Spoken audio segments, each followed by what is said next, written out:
Good morning and welcome to the Johnson Space Center in Houston, Texas. I'm NASA's Sandra Jones and we're bringing you live coverage from Mission Control Houston of the upcoming return-powered flyby, in which Orion will fly behind the moon and perform a burn utilizing the orbital maneuvering system to send it on a trajectory back towards Earth. This engine has been used numerous times throughout Orion's journey thus far, following Orion's launch atop the Space Launch System on November 26th.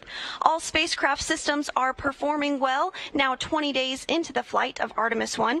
Today, we're in the White Flight Control Room, where Flight Director Judd Freeling is leading the team on console for today's flyby and burn. We do expect to lose signal of Orion as it travels behind the backside of the moon, as the moon will be blocking the direct sight to the Deep Space Network. We're tracking that loss of signal to begin at 10:41 a.m. Central this morning and will last 30 minutes.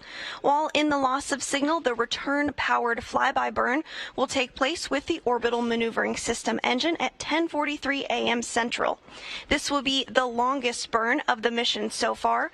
The burn will be 3 minutes and 27 seconds long, about 1 minute longer than the outbound-powered flyby, where Orion was placed in a trajectory to head out to deep space. That burn occurred successfully on November 21st, and the outbound-powered flyby sent Orion close enough to the lunar surface to leverage the moon's gravitational force and swing the spacecraft once around the moon toward entry into distant retrograde orbit. Following this, Orion remained in the distant retrograde orbit for one long elliptical orbit around the moon, lasting about 6 days.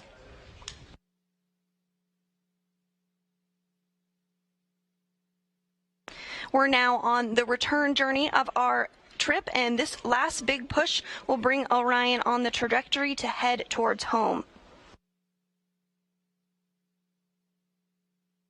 You are looking at a view of the moon, a live view, as well as the Orion spacecraft. Right now, Orion is 5,680 miles away from the moon. Orion is traveling at 3,800 miles per hour, and Orion is over 230,000 miles away from planet Earth. At the closest approach this morning, Orion will be about 80 miles above the lunar surface. That closest approach will occur when we are behind the moon in that period of a loss of signal.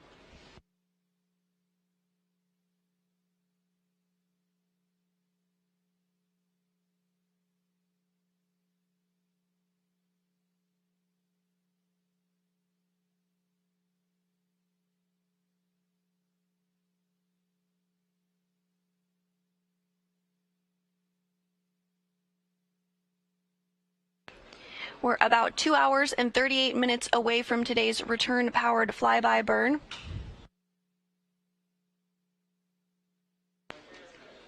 Again, this burn will occur with the Orbital Maneuvering System engine, or OMS engine. This engine has been used for a variety of burns so far on the mission.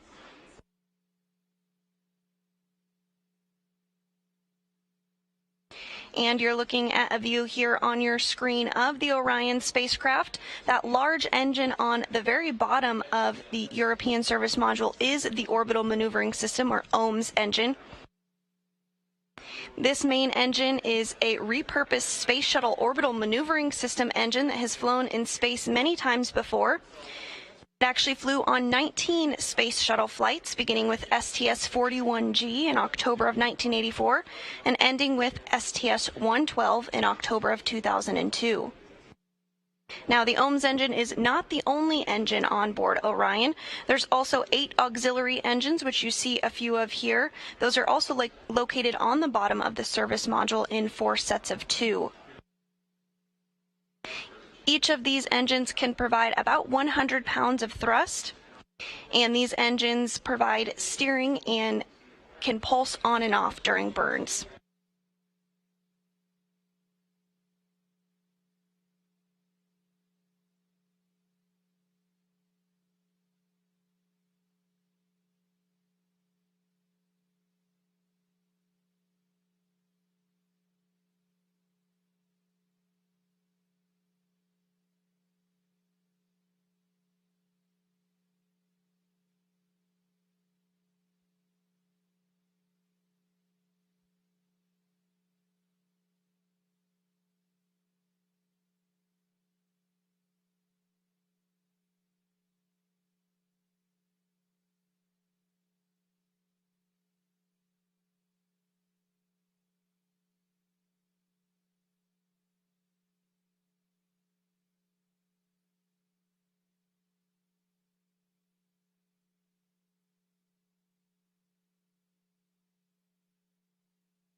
Again, this is a live view from the Orion spacecraft. Orion is 5,500 miles away from the moon, but closing in. At closest approach later this morning, Orion will be just 80 miles above the lunar surface. Orion has had quite the journey, now 20 days into this 25-and-a-half-day mission.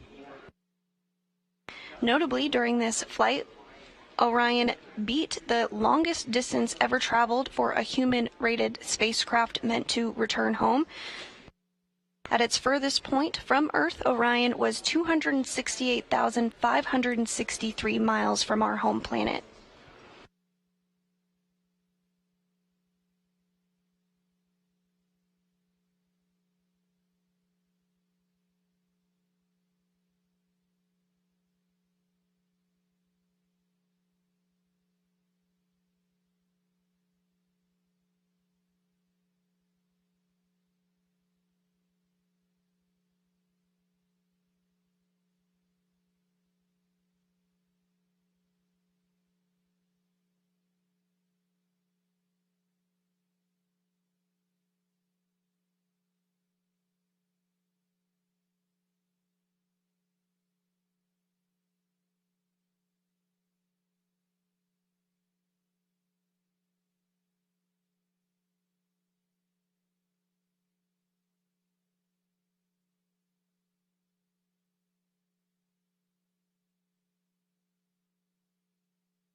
The views you're looking at right now of the moon are being gathered with the SAW cameras, or solar array wing camera. The solar array wings are those X-shaped wings that stick out of the bottom of the Orion vehicle, and they are used to collect solar power and distribute to the vehicle. But on the very edge of these wings, are cameras. As you rotate the solar array wings, you are able to capture different views of not only the vehicle itself, but also of both the moon and, earlier on in the mission, the Earth.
If you're just joining us this morning, we are bringing you live coverage of today's outbound powered flyby burn. This burn will bring Orion in a trajectory to head back home for a splashdown on Sunday, December 11th. We are anticipating that burn to begin at 10:43 a.m. Central Time. But while we look ahead to the return-powered flyby, let's take a look back at some of the highlights from this historic mission so far. First up, we have the Space Launch System launching from Pad 39B at the Kennedy Space Center in Florida with its sights set on the moon. SLS blasted off at 12:47 a.m. Central on November 16th. Here you see the 4 RS-25 engines lighting up the Florida sky. And this video shows SLS and Orion's climb to orbit from the perspective of a camera on the rocket. It was about an 8.5-minute climb to orbit.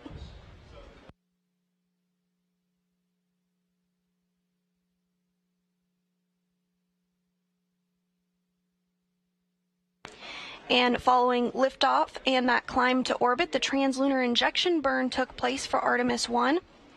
The TLI maneuver took place as the upper part of the rocket, officially named the Interim Cryogenic Propulsion Stage, fired one RL-10 engine, producing 24,750 pounds of thrust to accelerate the vehicle to more than 22,600 miles per hour, a velocity fast enough to overcome the pull of Earth's gravity and propel Orion out of low Earth orbit to send the spacecraft to the moon.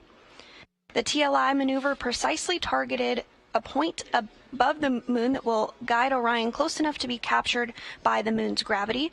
And right after that TLI burn, the interim cryogenic propulsion stage separated from Orion, which you did just see a video of that on your screen there. Later that day, we received our very first imagery of Earth, as well as completed the first checkout of the Orbital Maneuvering System engine, or OMS engine, which went smoothly. Orion was officially on the way to the moon, and again, that OMS engine is the same engine that will be utilized today as we bring Orion home. Now, several days later, on November 21st, Orion performed the outbound powered flyby burn with the orbital maneuvering engine as well. This video shows Orion as it approaches the moon for this burn.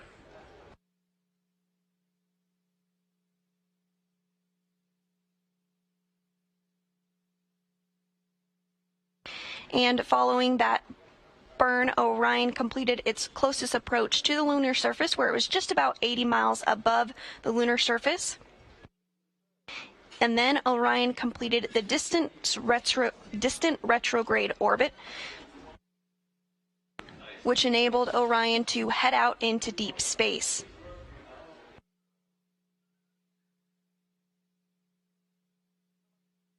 Now, this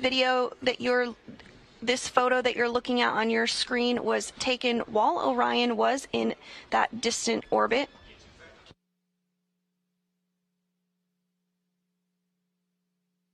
And this was the furthest point that Orion reached during its mission.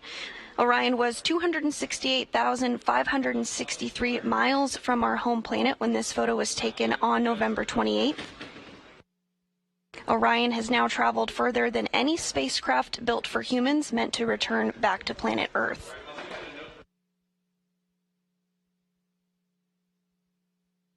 And in this photo, Orion's solar rays split the difference between the Earth and the Moon on flight day 14. This image was captured by a camera on the tip of one of the spacecraft's 4 solar arrays.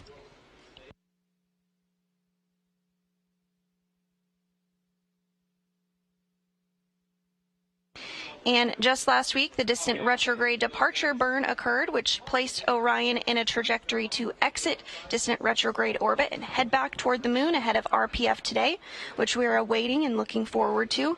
And here's some video just prior to that burn. And you can see Earth there in the almost center of your screen, right behind the solar array.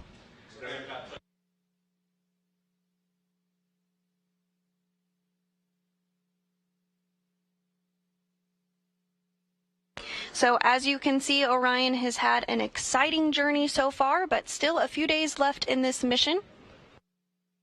At this time, Orion is 5,191 miles away from the lunar surface. And we're under 2 hours and 30 minutes away from today's return power flyby burn. Again, this burn is slated to begin at 10:43 a.m. Central and will be a 3-minute, 27-second burn.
Again, you're looking at a live view of the moon as it continues to close, as Orion continues to close in.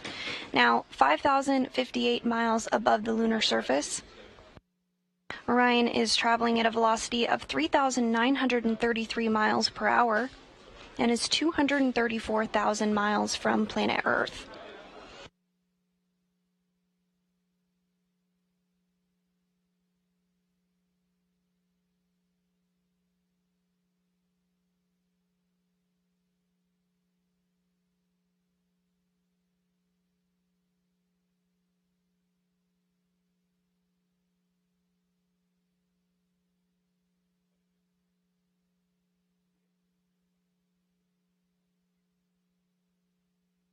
Now, in this image of Earth right now, we actually are able to view several Apollo landing sites rather. Of course, we are a bit too far away to make out any distinct features, but you are looking at the landing sites for Apollo 15, 17, 11, 16, and 14.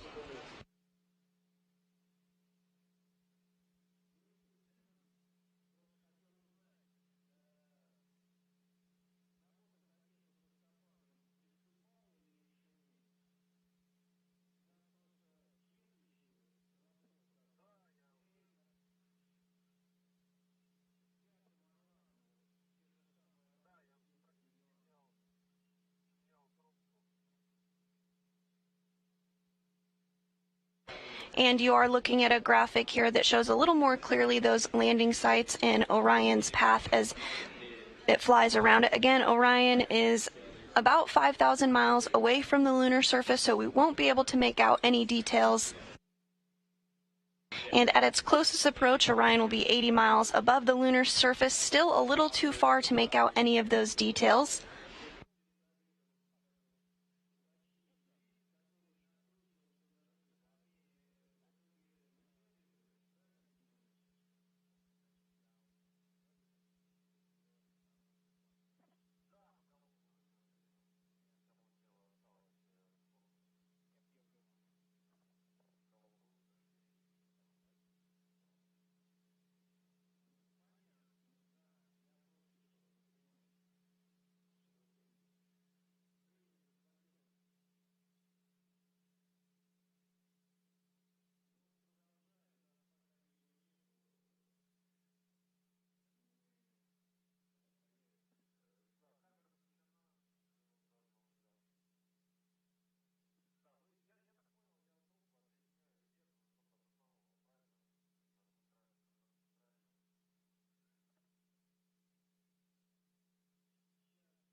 As we continue to get these great views of the moon, we did mention that NASA Flight Director Rick LeBrode is leading the team here in Mission Control Houston inside the White Flight Control Room during today's burn.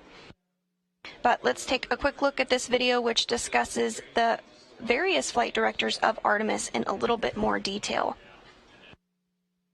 Flight CTO and flight loop. Buddy, come for cooling status. Monaco AOS, good port. Copy. Flight controllers generally focus on systems, subsystems of the vehicle, and they're more in tune with the detailed workings of their particular system that they're responsible for. Flight directors, on the other hand, are more in tune with what is the integration between all of the subsystems. What are we all marching towards? What's our mission objective? Prop flight has the RCS holding together with the regs. Really, your training starts when you become a flight controller. You know, you learn a lot by osmosis, and you kind of get a sense of a little bit of the job, but once you become a flight director, The amount of learning you do is exponential.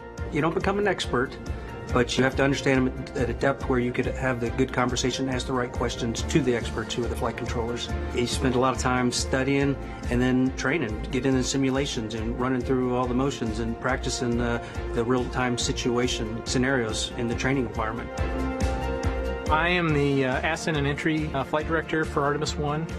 I will take responsibility of the vehicle after it launches. I'll also be the entry flight director, so once we come back to Earth, I'll have a team that will monitor and control the vehicle once it splashes down, and we hand that over to Melissa Jones, who is the NASA recovery director. Splashdown. Touchdown verify. Copy.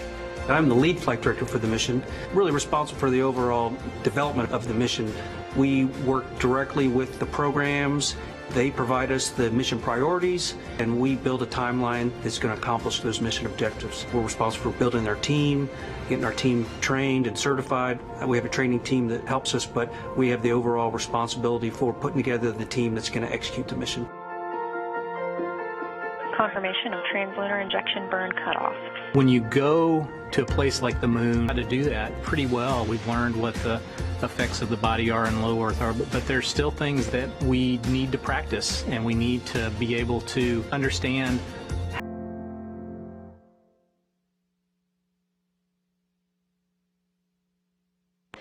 Orion is now less than 5,000 miles away from the moon, 4,833 miles away to be exact, traveling at a velocity of 3,966 miles per hour.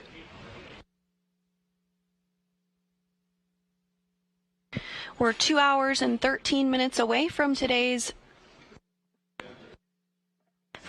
burn. We're still targeting 10:43 a.m. Central for that burn.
Everything continuing to proceed smoothly this morning as we anticipate the return powered flyby burn in about 2 hours and 11 minutes. This burn will last for 3 minutes and 27 seconds and will change the velocity of the spacecraft by 960 feet per second.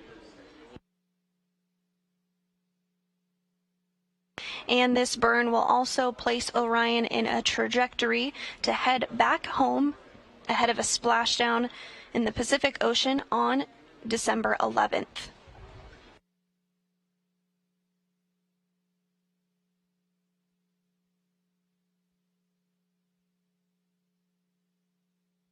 The next major milestone here in Mission Control Houston is when Flight Director Judd Freeling will poll the team of flight controllers for a go, no-go for the burn.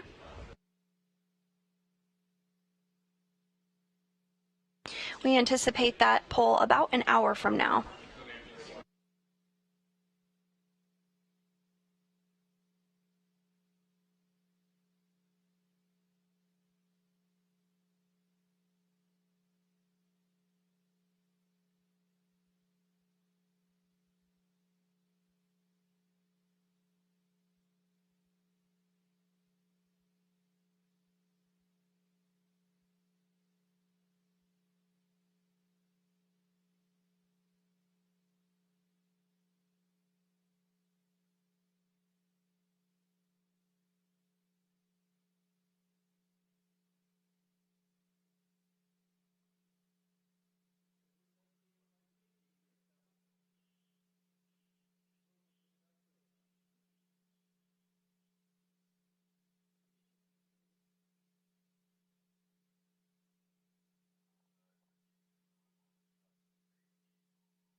We're just about an hour away from today's anticipated loss of signal.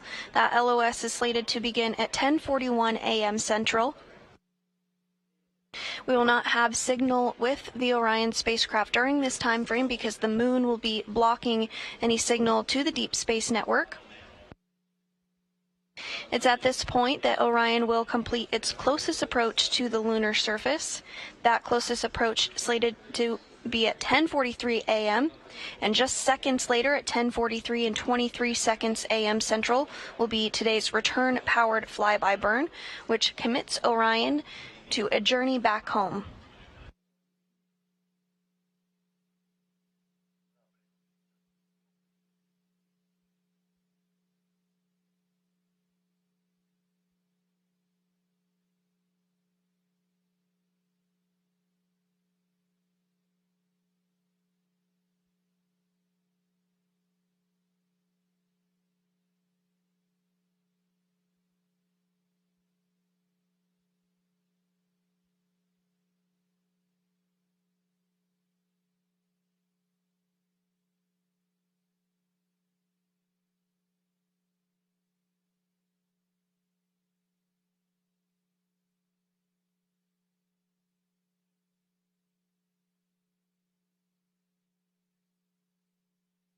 Orion is now 4,571 miles away from the moon, traveling at a velocity of 3,996 miles per hour.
Everything continuing to look good this morning ahead of the return-powered flyby burn.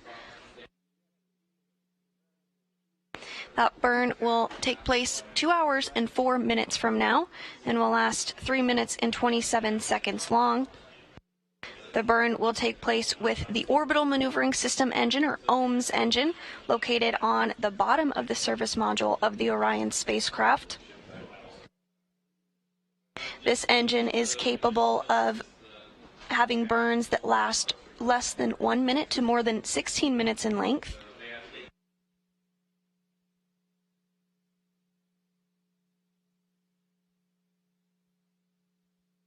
The OMS engine is the main engine on the European service module and provides the primary propulsion for Orion's major in-space maneuvers. The engine produces 6,000 pounds of thrust and is equipped to steer the spacecraft, and it can also be used in some abort cases to safely return Orion to Earth should that be required. The OMS engine is actually a repurposed Space Shuttle Orbital Maneuvering System engine that has flown in space before on 19 Space Shuttle flights, beginning with STS-41G in October 1984 and ending with STS-112 in October 2002. There are also 8 auxiliary engines on Orion. These are also located on the bottom of the service module and can provide trajectory correction. And there are 24 smaller engines grouped into 6 pods, which can provide attitude control as well. So in total, the service module has 33 engines. But today, for the return power flyby burn, we'll only be using one of those, again, the Orbital Maneuvering System, or OMS engine.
Everything continuing to look good here in mission control as Orion closes in on the moon ahead of today's return-powered flyby burn.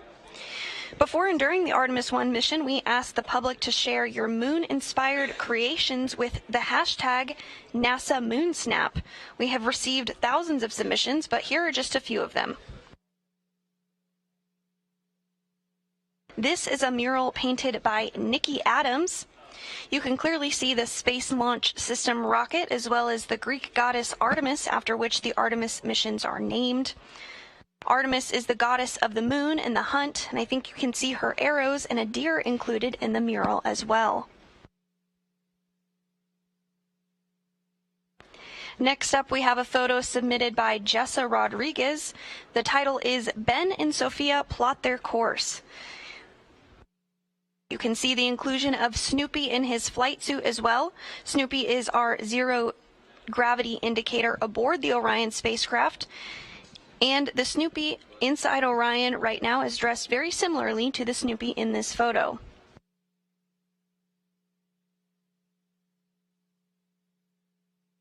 What we see here is a 3D printed art piece from Terramoto. The artist entitled this piece Lunar Specimen 001 and used real data from the Lunar Reconnaissance Orbiter to create this. LRO data is also being used to determine where astronauts will land on the moon during the Artemis 3 mission. And the last image we have to show you today is from STEM educator Susie Bennett. She taught her 130 students about the Artemis 1 mission and even got them to fill out boarding passes. There are currently 3.4 million names of the public flying aboard the Orion spacecraft safely stowed on a flash drive. Thank you to everyone who shared your moon-inspired creations with us. If you're interested in participating, just use the hashtag NASAMoonSnap.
We're continuing to get some great imagery of the lunar surface here as Orion is 4,227 miles away from the moon, traveling at a velocity of over 4,000 miles per hour. This imagery is coming from a camera on the Solar Array Wing, or SAW.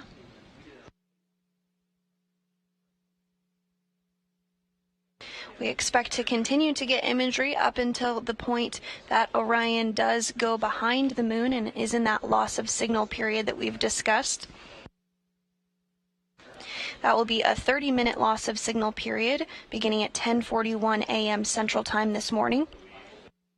And just 2 minutes after the LOS begins, or that loss of signal period, we will have the return-powered flyby burn occur at 10:43 a.m. Central, lasting 3 minutes and 27 seconds, utilizing the Orbital Maneuvering System engine.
This is Mission Control Houston. You're looking at a telemetry-driven animation of Orion as it travels at 4,000 miles per hour, closing in on the moon, now 4,131 miles away. Orion is 234,940 miles away from home. Orion launched on November 16th and is in the 20th day of its 25-and-a-half-day historic test flight mission. Orion is an uncrewed test flight, but is performing critical checkouts of its systems ahead of a crewed test flight as part of Artemis 2. Throughout this mission, Orion has completed several milestones, including flying behind the moon once already as part of the outbound powered flyby.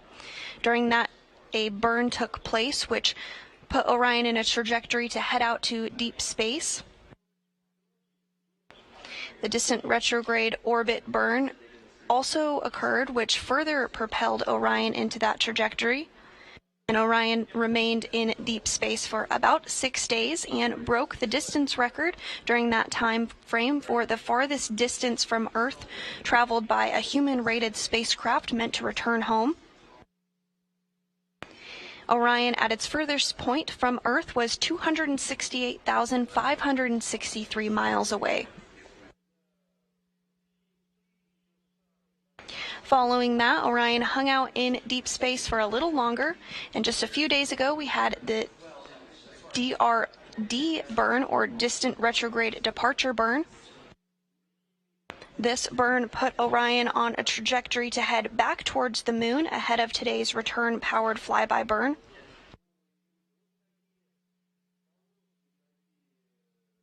Today's burn is critical to ensure that Orion is on the proper trajectory to return back to Earth safely.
We are now 1 hour and 42 minutes and counting away from today's anticipated loss of signal as Orion flies behind the moon and performs the return-powered flyby burn, which will set us on a trajectory to return back to Earth and splash down in the Pacific Ocean on December 11th.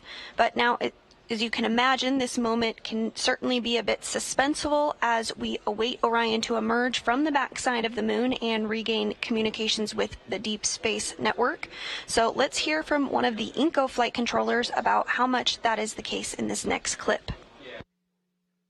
During each mission to the moon, we'll have a period of time where the spacecraft goes behind the moon and we lose line of sight with the spacecraft from the DSN stations. That can be quite a nail-biting time. Usually we're executing an important maneuver or a burn during that time, and we have a predicted time when we should reacquire the signal, and so everybody is usually staring at that clock. As soon as the signal comes in-house, there's a sigh of relief, and we check to make sure that the burn executed correctly and that the spacecraft is in good health. So again, we are anticipating that loss of signal to begin an hour and 41 minutes from now. Today's loss of signal will last 30 minutes in length, during which time Orion will complete its closest approach to the moon and just seconds later perform the return-powered flyby burn, which will last 3 minutes and 27 seconds and will change the velocity of the Orion spacecraft by 960 feet per second.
Orion is now less than 4,000 miles away from the lunar surface, 3,780 miles to be exact.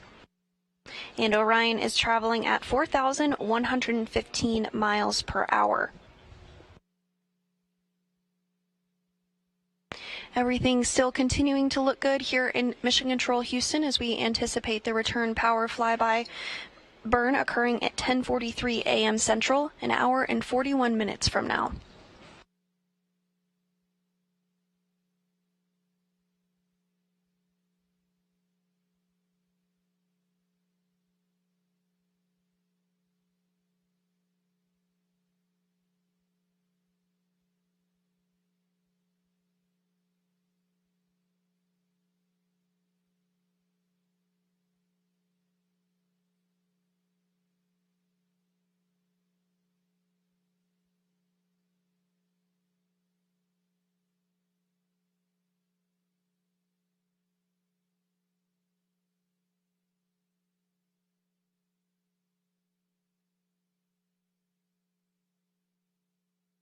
Today's return power flyby will send Orion close enough to the lunar surface to leverage the moon's gravitational force and swing the spacecraft into a trajectory to return back to Earth.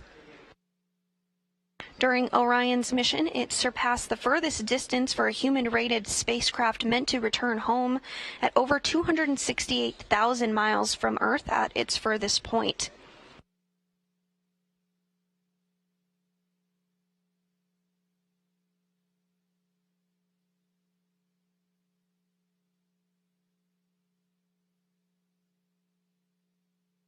Prior to the distant retrograde departure burn, Orion was in deep space in a distant retrograde orbit.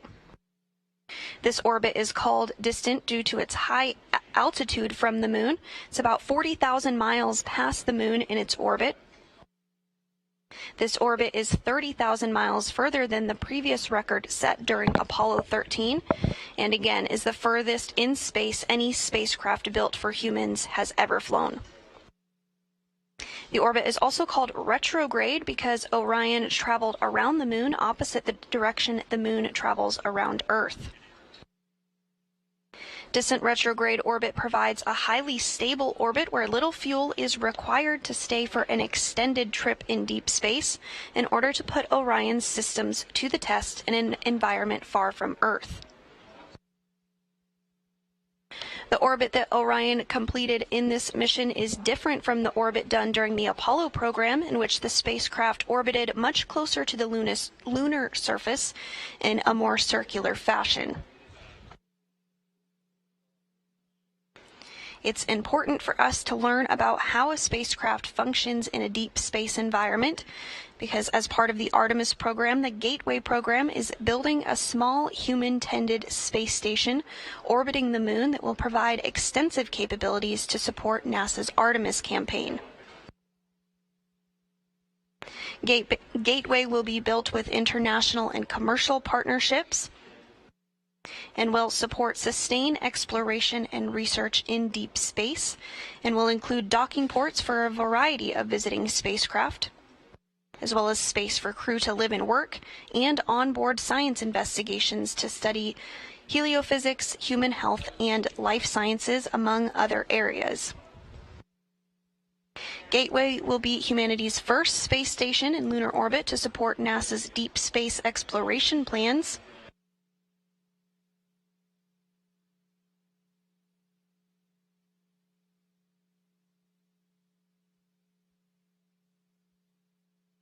But before we get to that point, we are testing out the Orion spacecraft as part of the Artemis 1 mission. Again, we're 20 days into a 25-and-a-half-day mission.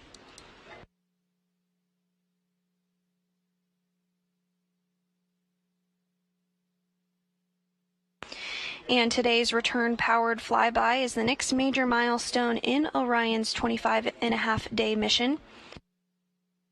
This burn will slingshot Orion around the moon and place it on a trajectory to splash down in the Pacific Ocean on December 11th.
We're now 1 hour and 35 minutes away from today's return-powered flyby burn. Orion is currently traveling at 4,157 miles per hour and is 3,529 miles away from the moon.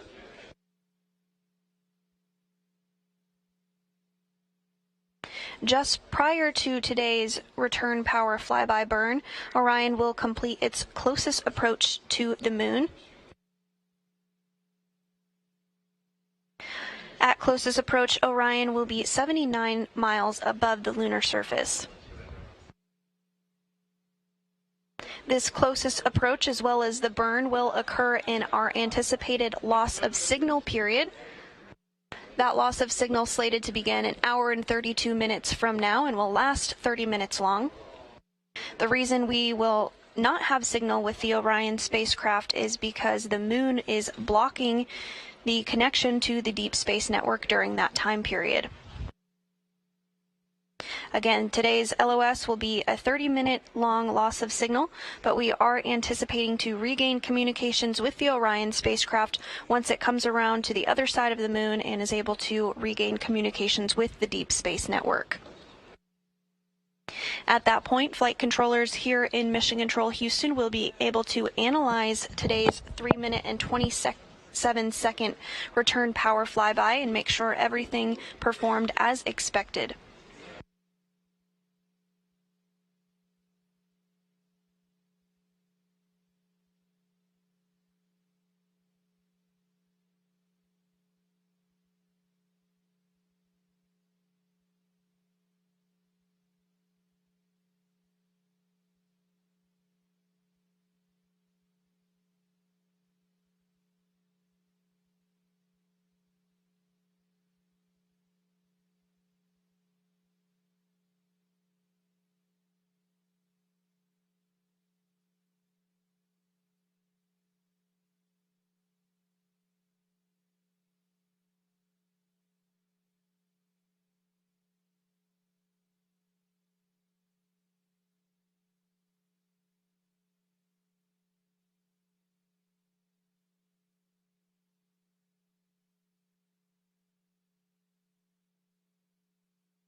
If you're just joining us this morning, we are bringing you live coverage of today's return power flyby of the Orion spacecraft, an uncrewed test flight as part of the Artemis program.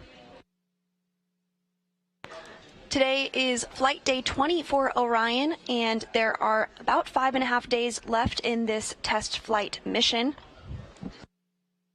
Leading up to this event, today, the return-powered flyby, there have been several other key milestones that Orion has reached, so let's take a look back at the past 20 days. First up, we have the Space Launch System launching from Pad 39B at the Kennedy Space Center in Florida with its sights set on the moon. SLS blasted off at 12:47 a.m. Central on November 16th.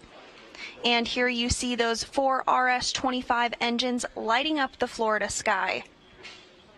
You can also see the orange core stage as well as one of the 2 solid rocket boosters in this view. On the very top of the vehicle is the launch abort system and, of course, the Orion spacecraft, which is now closing in on the moon ahead of today's return-powered flyby burn. Now, in this video, you have a launch from the perspective of a camera located on the Space Launch System rocket. This video shows SLS and Orion's climb to orbit. It was about an 8.5-minute climb to orbit. You can see the rocket soaring over the launch pad.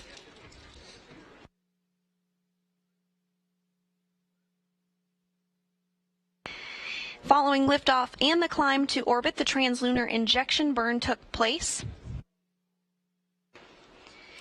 The translunar injection maneuver took place as the upper part of the rocket, officially named the interim cryogenic propulsion stage, fired one RL-10 engine, producing 24,750 pounds of thrust to accelerate the vehicle to more than 22,600 miles per hour, which is a velocity fast enough to overcome the pull of Earth's gravity and propel Orion out of low Earth orbit to send the spacecraft to the Moon. The translunar injection maneuver precisely targeted a point on the Moon that helped guide Orion close enough to be captured by the Moon's gravity. And right after the TLI burn, the interim cryogenic propulsion stage separated from the Orion spacecraft, which you did see in this video here. You see it floating away in the distance. Later that day, we received our first imagery of Earth, as well as completed the first checkout of the orbital maneuvering system, or OMS engine, which all went smoothly. Orion was officially on the way to the Moon. And then several days later, on November 21st, Orion performed the outbound powered flyby, also with the orbital maneuvering engine, rather. The outbound powered flyby is the sister to the return powered flyby, which will occur today. The outbound powered flyby, as the name suggests, takes place on the outbound portion of the trip, whereas the return powered flyby takes place on the return journey, as Orion is anticipating its return home. In this video here, you can see the Orion spacecraft, as well as the Earth in the distance and the Moon off to the left. This was just before Orion flew behind the Moon as part of that outbound powered flyby.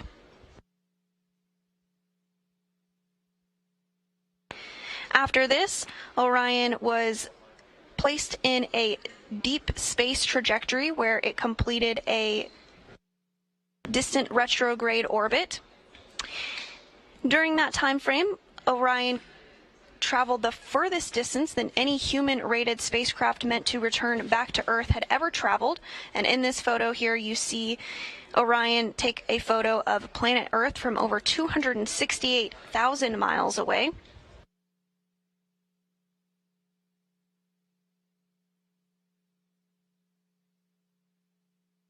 And in this photo here, you can see Orion's solar rays split the difference between Earth and the Moon on flight day 14 of the Artemis 1 mission. This imagery was captured by one of the cameras on the tip of one of the solar arrays, the spacecraft's 4 solar arrays.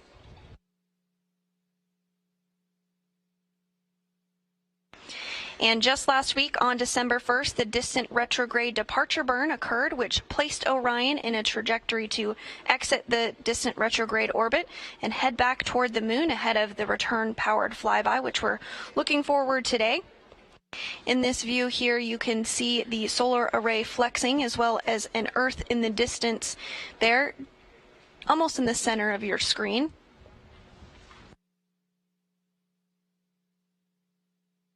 So it's been a busy journey for the Orion spacecraft. Again, we're on flight day 20 of a 25-and-a-half-day test flight mission.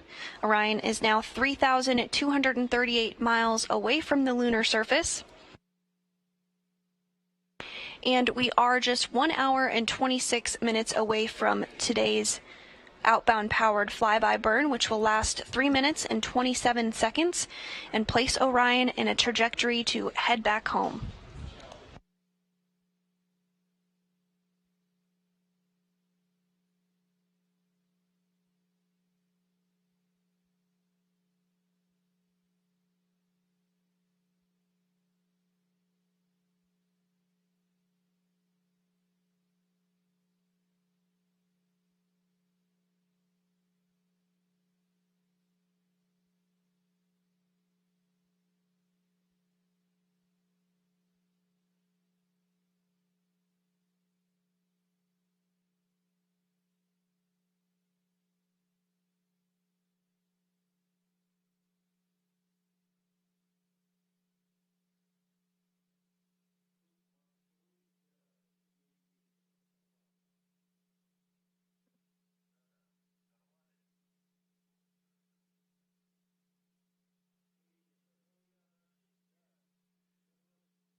The next major milestone that we are tracking this morning here from Mission Control Houston will take place in about an hour from now, when NASA Flight Director Judd Freeling will pull the team inside Mission Control for a go, no-go for today's burn.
We're continuing to bring you live imagery of the lunar surface from the Orion spacecraft as it continues to close in. Orion is currently 3,091 miles away from the moon, traveling at a velocity of 4,238 miles per hour.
If you're just joining us this morning, we are 1 hour and 18 minutes away from today's outbound powered flyby burn. This burn will be 3 minutes and 27 seconds long and will propel Orion around the moon in anticipation of a splashdown off the coast of California on December 11th. Leading the team here in Mission Control Houston during today's burn is NASA Flight Director Judd Freeling. But Judd is not the only flight director here at the Johnson Space Center in Houston, Texas, that is working the Artemis mission. So let's take a look at a few of the other flight directors. Flight CTO and flight loop. Buddy, come for cooling status. Monaco AOS, good port. Copy. Flight controllers generally focus on systems, subsystems of the vehicle, and they're more in tune with the detailed workings of their particular system that they're responsible for. Flight directors, on the other hand, are more in tune with what is the integration between all of the subsystems Of the mission, we work directly with the programs. They provide us the mission priorities, and we build a timeline that's going to accomplish those mission objectives. We're responsible for building our team, getting our team trained and certified. We have a training team that helps us, but we have the overall responsibility for putting together the team that's going to execute the mission. Confirmation of translunar injection burn cutoff. When you go to a place like the moon or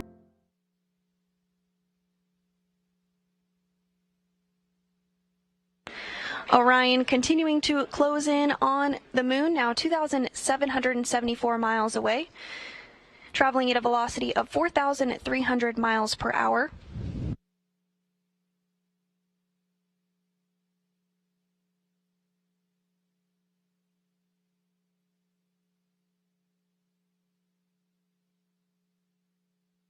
And you are looking at a view of the bottom of the European space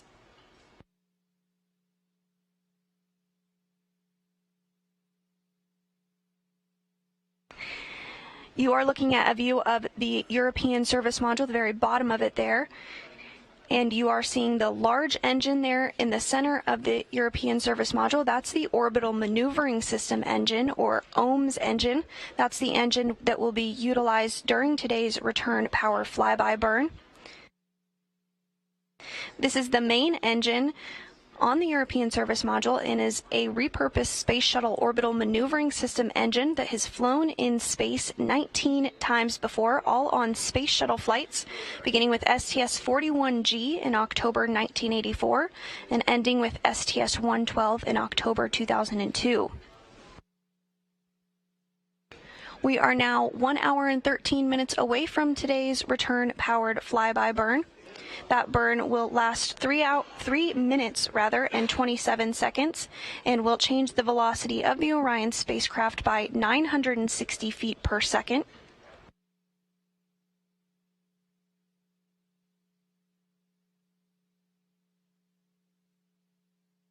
You're also getting a great view of the 8 auxiliary engines on Orion.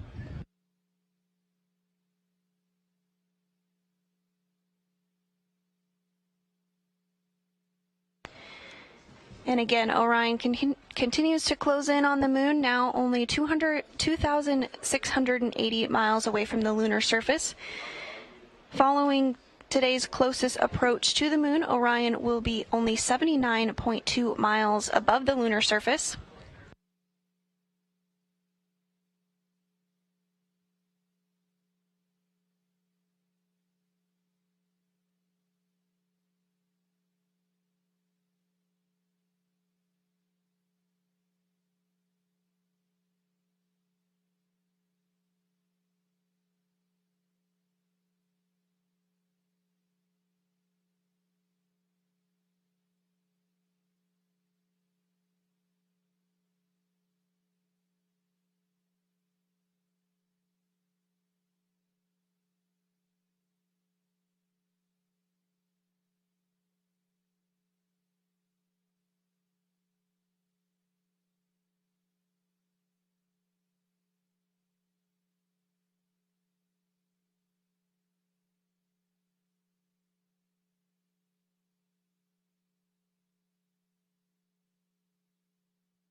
We're now 1 hour and 8 minutes away from today's return-powered flyby burn. Everything continuing to move smoothly here in Mission Control Houston. As a reminder, we will lose signal when Orion crosses behind the moon. That's because the moon will be blocking the signal to the Deep Space Network. We are anticipating that loss of signal 1 hour and 5 minutes from now. That will be a 30-minute loss of signal. During this loss of signal period is when Orion will complete the return-powered flyby burn, that 3-minute and 27-second burn that will send Orion on a trajectory to head back home ahead of a splashdown in the Pacific Ocean on December 11th.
And if you are just joining us this morning, we are bringing you live coverage of today's return-powered flyby burn here in Mission Control Houston. That burn is 1 hour and 6 minutes away from now and will be a 3-minute, 27-second burn that will slingshot Orion around the moon in a trajectory to head back to Earth and a splashdown on December 11th. But we have been getting some beautiful views of the moon, and I have a very special guest with me this morning. This is Juliana Gross. She's the Deputy Apollo Curator, and she's going to point out some of these amazing features that we have been seeing on the lunar surface in some of the shots that we have been getting. So thank you so much for joining. I really appreciate you taking the time. You're very welcome. I'm very excited to be here. Yes, absolutely. So can you talk a little bit about some of the features that we are seeing on the lunar surface here? Yeah, absolutely.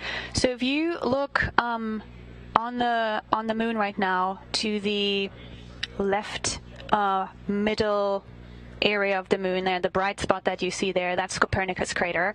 The dark region that is sort of like right in front in the middle center of the moon right now, that's the Imbrium basin. And so these are impact features that we have on the moon. So when the moon formed throughout its history, over its 4.5 billion years, has been bombarded by meteorites and asteroids.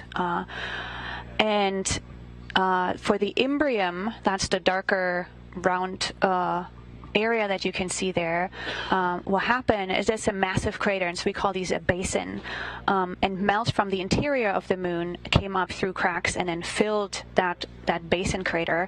And you can imagine that as a big lava lake, and then it cooled to form basalt. The same thing happens at the moment on Earth. Hawaii is erupting, and that brings up basalt from the interior of Earth. So these basalt samples, when we analyze them and we look at these, we can learn something about the interior of the moon. I see that we lost our actual live view, but in this beautiful view that we can see here, you can really nicely see Copernicus right in the center, and that's brighter because it excavates crustal material, which is white or bright, compared to the mare, which are basalt, which is dark. Oh, there we are back. So Copernicus is now in the lower right corner of that image. That's a fairly young crater, and that's why it still appears fairly bright, because over time, when the sun interacts with lunar rocks, it darkens over time. So we call that space weathering. Yeah. And so we are flying fairly close to some of the Apollo landing sites now. We're a little too high above. We're about 2,000 miles away from the moon still to make out any features. But can you talk about a little bit about what the Apollo program studied in those landing zones, and maybe touch on how Artemis is going to be different, because we're going to be landing in an entirely different spot, right? Yeah, absolutely. Apollo wasn't so much about science. It was more about like, hey, we're actually going to the moon and we can do it, and like the technology to show that we can do it. Apollo 14 and 12 sort of landed near Copernicus, like south of where Copernicus crater is right now that I pointed out in that region. And so Apollo 14 landed there in 1971, right above the Framora region, which is kind of like south of Copernicus, and it's right at the edge of that big Imbrium basin that I talked about. They brought back a lot of rocks. They were interested in the rocks that were excavated from Imbrium. So there's a lot of impact melt, as we call them, or breccias. And every time a rock gets exposed to like heat and pressure and started to remelt in like an impact event like that, it resets the internal clock. So when rocks form, they record the condition from which they formed, including the age, like the time when they formed. But every time there's an impact event and it gets remelted, that internal clock resets. Now we can take these rocks and then measure the ages of them. And so every time the clock got reset, we now have the age of that impact event. And so we want to know when Imbrium formed, because it's such a big event that happened on the moon, that we can put everything else in relative age to each other. So that why that mission was important. Apollo 12 landed in the Oceanus Procellarum region, which is sort of to the lower left and then going up. It's kind of like where that shaded, like where you kind of stop seeing the moon, the boundary of the shade and the sunlight lit area. The little bright spot that comes up on the, lower left third of the moon, that is Aristarchus crater. So that's a super bright crater in that Procellarum region, which we're now seeing more and more of. So that's sort of the area where Apollo 12 landed. That landing was to sort of show that we can do a pinpoint landing. So they landed 200 meters away from the Surveyor 3 lander, and they actually brought a piece from Surveyor 3 back to Earth to like really show. And that then paved the way for future missions to like really like, hey, we can do a pinpoint landing. So we can go to like a more difficult terrain where we can land, where it's more ruggedy. And so that's where we went there. And so now you can see even more of the Procellarum region. Most of that is dark gray, as you can see, and so these are the basalts, and that mission brought back a lot of these basaltic materials. And then we can look at the ages, and it turns out that those basalts were very different, and they were younger than the Apollo 11 mission, than the rocks that they brought back, the basalts that they brought back. Now, Artemis is going to be super exciting because we're going to a very different region. So if you look at the surface here, and you can see that's mostly dark gray, so it's mostly basalts. You can see in the upper part of the moon that's still bright. That's what we call the highland crust. So that's the very old crust. So when the moon formed, there was a giant impact between two protoplanets. It collided, created a lot of heat, everything melted. The center part formed and became Earth. And then the debris cloud that surrounded it coalesced and then became the moon. So once upon a time, the moon was covered in a global magma ocean. So it was fully molten, right? And if you have a global magma ocean, you start crystallizing things. So now when you crystallize stuff that is denser than the melt, that sinks, right? And if you crystallize things that are less dense than the melt, that starts to float, like ice is floating on water, right? And so now we have these crystals crystallizing these minerals, and they are less dense, so they float to the surface and they build the crust. These crystals are called plagioclase. They're white. And so your crust that then forms on the moon is white. And that's why the moon looks so bright when you look at this image or in the night sky, because that's the old crust of, the oldest rocks we have, and they're white in color. And so that's why this is so bright. Now the near side, so the side that we see right now, we see these dark patches, which then are the younger basalts that came to the surface once you start impacting it, and you take stuff away, you made these big basins, and then the interior remelts, and that melt comes up to form to fill these craters. That's very special. So it turns out that this Procalarium region where Imbrium sits in, where Apollo 12 landed, where Apollo 14 landed, all these rocks that were brought back, they have a weird component that we call creep. And it's spelled K-R-E-E-P, and it stands for potassium, rare earth elements, and phosphor. That entire Mars region that you can see here is also has iron in it, lots of iron and lots of titanium, but the rest of the moon doesn't really have that. And so geologically speaking, all the Apollo rocks are really, really cool because they're very special, right? So if I would give you 6 missions and you land them on Earth and you land them all in Yellowstone National Park, and you collect all your rocks, right? You get, geologically speaking, really interesting rocks, but they're not representative for the United States or the rest of the world, right? So same happens with Apollo. Really cool rocks, geologically speaking, very interesting, lots of basalts, right? They all have this weird crib component, so they're all creepy. But the rest of the moon is very different, so they're not representative. Now with Artemis, we're going to go to the South Polar region. So that region is more representative compared to Apollo. We don't really expect a lot of basalts there, so that's more like highland region. The South Polar region also has the largest impact basin that we have on the moon, and also the oldest. So if we can bring back rocks from there, we can hopefully date that really, really old impact region, and then get a better idea of when things happened on the moon and establish a timeline. Now we also know that the polar regions are really, really cold. And so ices or volatiles and gases on the moon, they freeze out in the polar region.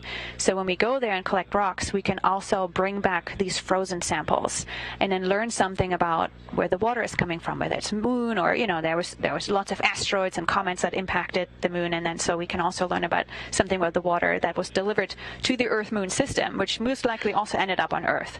And so we can learn something about our own history and how the moon formed and evolved over time better than we can with Apollo. We're missing a lot of rocks and processes with Apollo, and hopefully we can fill these gaps with Artemis. You are a wealth of knowledge. Thank you so much for sharing all of that information. Now, as we continue to get closer and closer to the lunar surface, of course, these features are going to become more and more clear. Orion is now 2,000 miles away from the moon, but at closest approach today, it will be just about 80 miles above the lunar surface. So before you go for the day, it looks like we are starting to get some better views of that area that you were discussing before. Is there any other items or areas that have come into view since we've been chit-chatting that you think would be helpful to point out? Yeah, so we see Kepler crater, which is sort of to the left and lower left of Copernicus, what I just pointed out. So it's this like grayish area with the little dot in the center. And then if you go from there further to the left, right at where the moon's shades are, so there's still a lower left, that really bright area, that's Aristarchus crater. And that's a really young crater, and it's really bright because it brought up material from that crust that I saw, and that's this white rock. It turns out we have orbital reflectance data. So when we look at the sunlight that gets reflected off the surface, we can make assumptions about the chemistry in that region. And it turns out that region is, geologically speaking, really, really complicated. So it brought back up old crustal material, but we also see some basaltic material. And in the central peak, we see material that is silicic, so it's really, really high in silica. And that usually means there's some kind of evolved rock. And when we say evolved, on Earth, that usually means like granites and stuff like that. We don't really mean it that way here, but it has more silica content in it. When I say central peak, so what happens when you have a big impact into the crust rebounds and brings a central part comes up. If you think about it, throwing a rock into water, right, it makes a splash, and then the water rebounds and brings a kind of like a central thing up and then plops back down. So if you would freeze that water, it would stand up in the center. So that happens on the moon or on Earth as well, where like the crust rebounds. And so the central peak is the area that is the deepest material that got brought back to the surface. So that is of importance and special interest to scientists, because now we have another window into the interior of the moon to study these things. And it turns out, specifically for that little bright crater there, it's super complicated, and then we're still trying to figure out what we are seeing. So it sounds like there's definitely much to be learned from the moon, especially through the Artemis program, and I'm sure you're looking forward to getting some of those samples back to be able to study in depth. Oh, absolutely. Well, thank you so much, Juliana, for taking time out of your day to chat with us. I really appreciate it. I hope you have a good rest of your day. Thank you so much, and thank you for having me. This is fantastic.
We're now 50 minutes away from today's return-powered flyby burn. This burn will slingshot Orion around the lunar surface and put it in a trajectory ahead of a splashdown on December 11th back on Earth.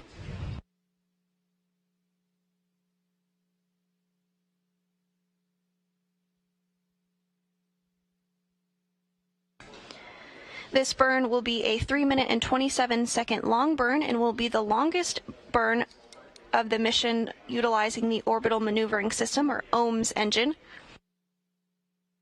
You are getting a view of the OMS engine on your screen. It's in the very top left, the largest engine on your screen.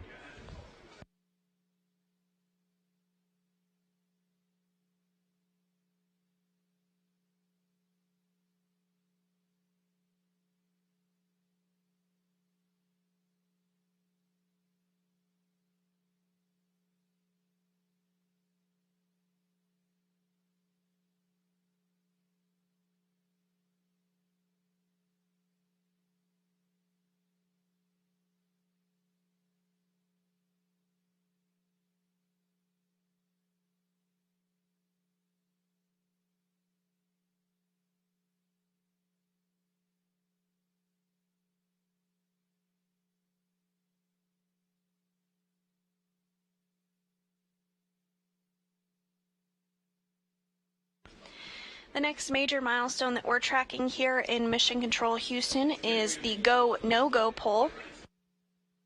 During this poll, NASA Flight Director Judd Freeling will go around the room and poll each of the flight console positions to ensure that all is looking good ahead of today's burn.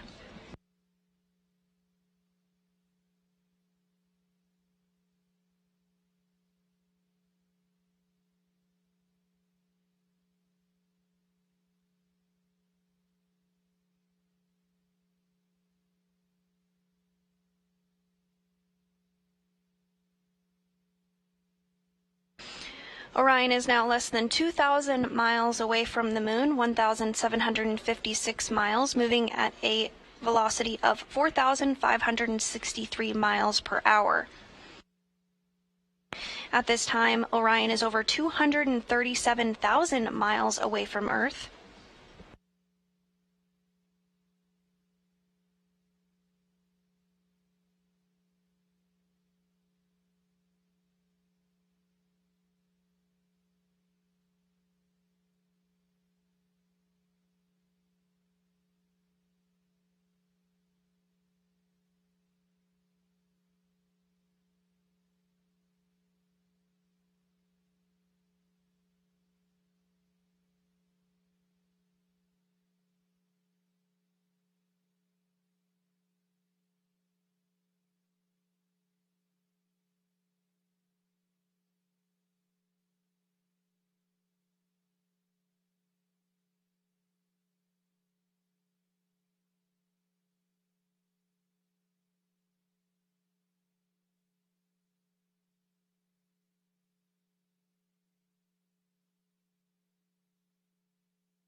And if you're just joining us, Orion is now 1,550 miles away from the moon. We are anticipating today's return-powered flyby burn to begin 43 minutes from now. This burn will last 3 minutes and 27 seconds. During the time period that the burn takes place, Orion will be in a loss of signal period because it will be directly behind the moon, and the moon will be blocking the signal with the deep space network. Today's loss of signal will last for 30 minutes.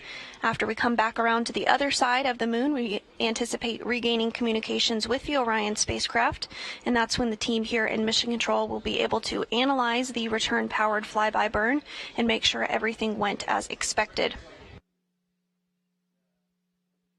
This burn is critical as we look ahead to a return and splashdown of the Orion spacecraft on December 11th. Today's burn will put us in a trajectory to enable that splashdown.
And on your screen right now, you are seeing some movement here. This is taking place as the solar array wings get into the right configuration ahead of today's burn.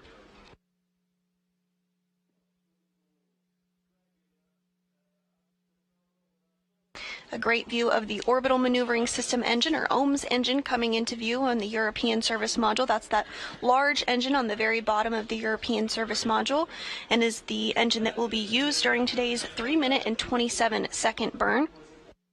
Again, this will be the longest burn done by the OMS engine so far, but the OMS engine can actually fire for up to 16 minutes if necessary.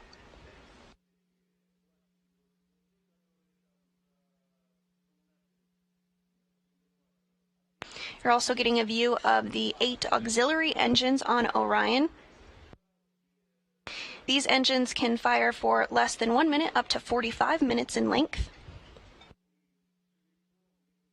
And these engines are used more for trajectory corrections. Each engine provides about 100 pounds of thrust and can provide steering during burns by pulsing on and off.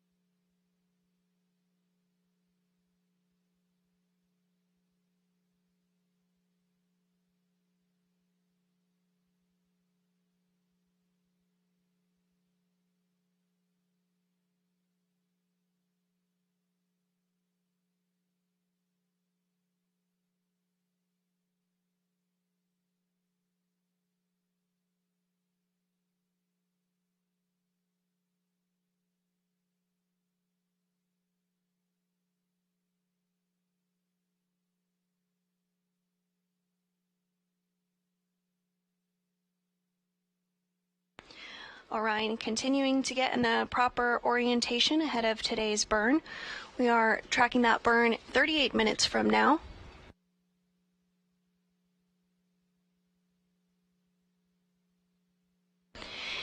And again, during that burn, we will lose signal with the Orion spacecraft.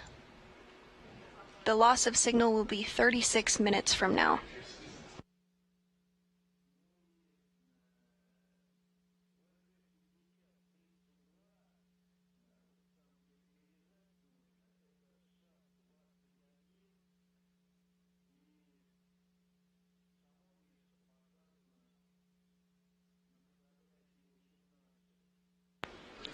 You're looking at a view from our data-driven animation of the Orion spacecraft. As you can see, we're now 1,317 miles away from the moon, Orion moving at over 4,700 miles per hour. At this time, Orion is over 238,000 miles away from Earth.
Everything continuing to move smoothly this morning as we anticipate the return powered flyby burn 36 minutes from now.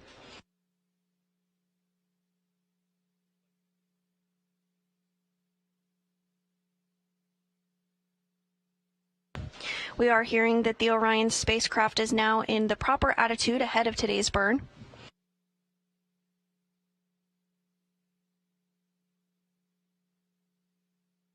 From this view, you can see that orbital maneuvering system engine on the left of your screen, that large engine on the European service module. That's the engine that will be utilized during today's burn. You also see two of the auxiliary engines, as well as two of the solar arrays. On the tip of the solar arrays, on the wings of the solar arrays, are the SAW, or solar array wing cameras. Those are the cameras which are capturing the imagery that you see right now on your screen.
Orion continuing to close in on the moon, now 1,100 miles above the surface of the moon. During today's closest approach, Orion will be just 80 miles above the surface of the moon.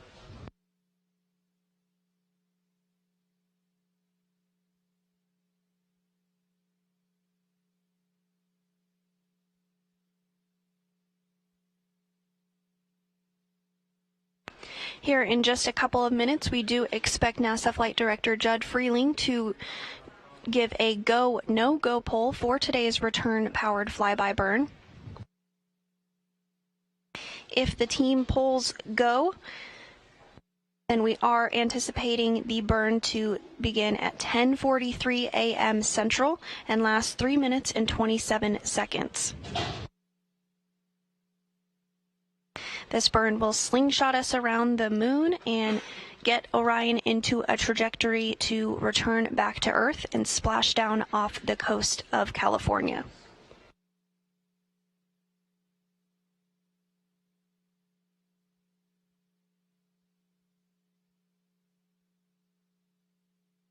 While Orion is behind the moon today, we will not have communication with the vehicle because the moon will be blocking the connection to the deep space network. However, once Orion swings back around on the other side of the moon and regains communications with the deep space network, we do anticipate to be able to communicate with the vehicle. Today's loss of signal is slated to last 30 minutes. And at this time period, we are now 1 hour away from we are now 29 minutes away from the loss of signal and about an hour away from the acquisition of signal.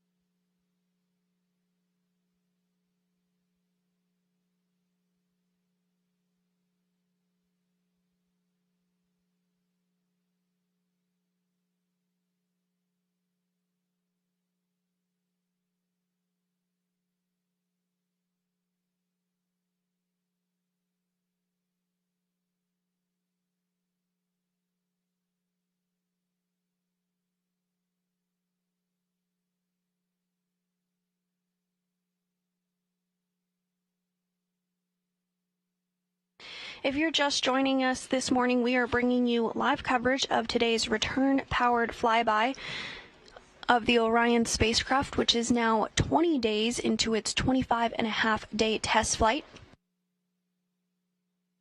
While this Orion spacecraft is uncrewed as part of Artemis 2, we will have crew on board Artemis 2. Today's return-powered flyby will begin at 10:43 a.m. Central and will last 3 minutes and 27 seconds.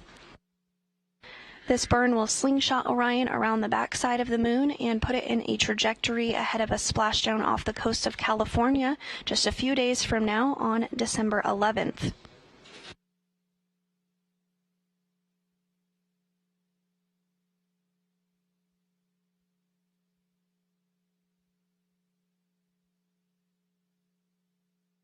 During Orion's mission, it broke the record for longest distance traveled away from Earth for a human-rated spacecraft meant to return back to Earth.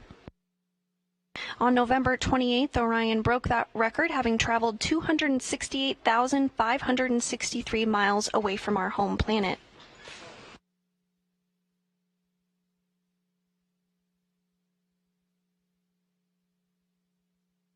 During this time period, Orion was in the distant retrograde orbit.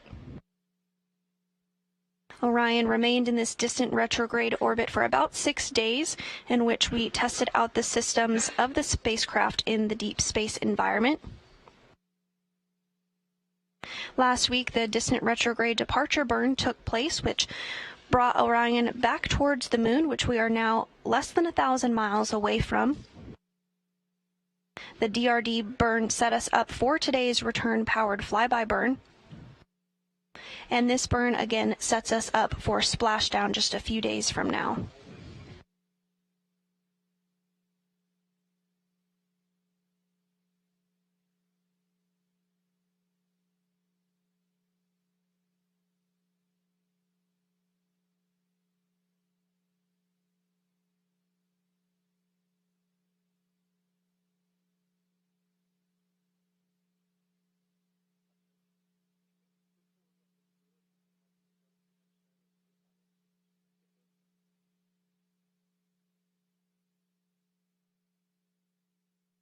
And here is the view of the moon, as mentioned, less than 1,000 miles away.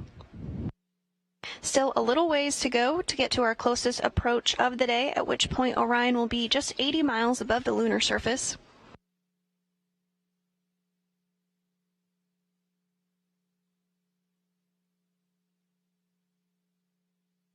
But we are getting closer to today's anticipated burn, now 27 minutes away from that burn, and just 24 minutes away from the anticipated loss of signal.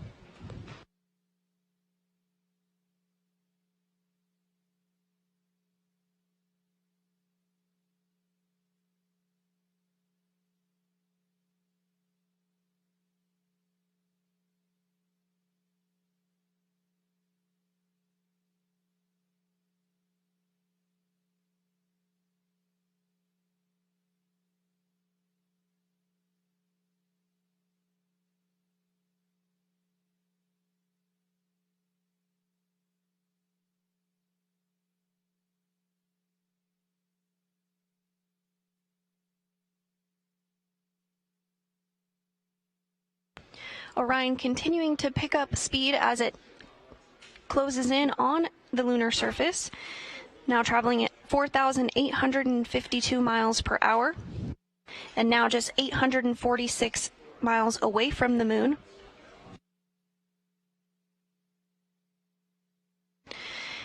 We're continuing to get a shot of the Orion spacecraft, namely the European Service Module and the Orbital Maneuvering System, or OMS engine, on the left hand of your screen there, the largest engine shown. That's actually the largest engine on the Orion spacecraft.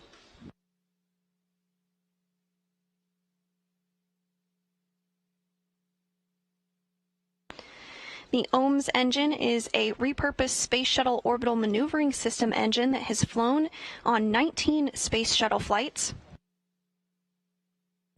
The first flight was STS-41G in October 1984, and the last was STS-112 in October 2002.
And the go, no-go poll for the return-powered flyby is now underway.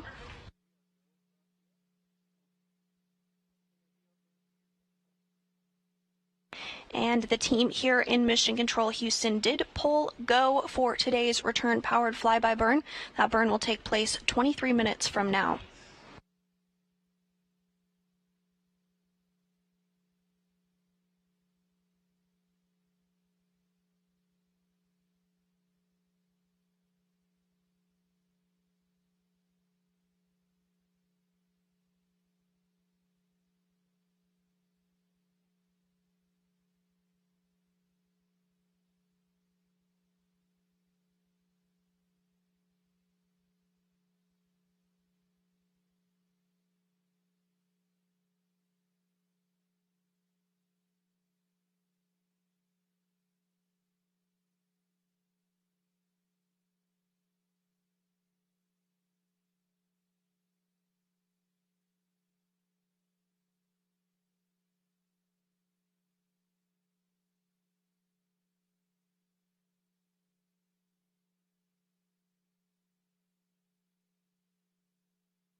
And with the go from the team here in Mission Control Houston for the return powered flyby burn, we're now just counting down the minutes until the start of that burn. Again, 22 minutes away from today's burn. This burn will last 3 minutes and 27 seconds.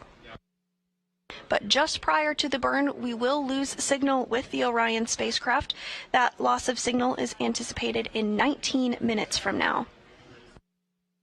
The reason we do lose communication with the spacecraft is because it will be flying directly behind the moon, and the moon is blocking the signal to the deep space network.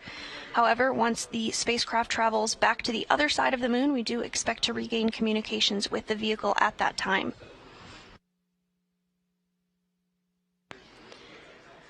Orion is now only 687 miles away from the moon.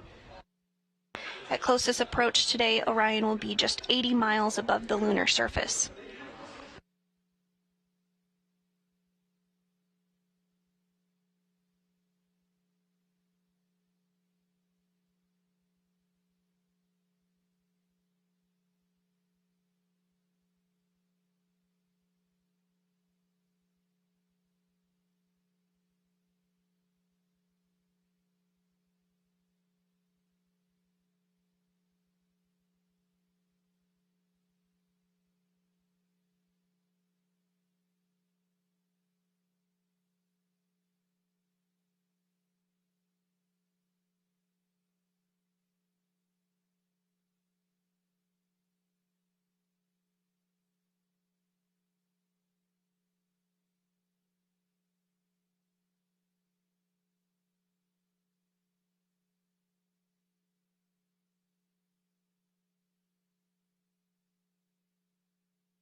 Now just 20 minutes away from today's return-powered flyby.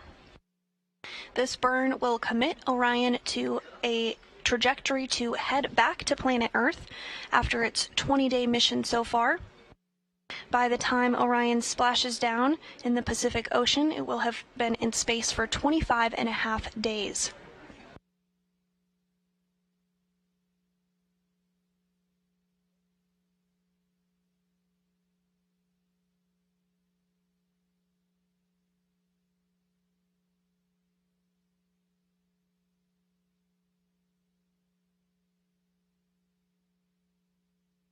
During its journey, Orion has broken the record for longest distance traveled by a human-rated spacecraft meant to return back to Earth.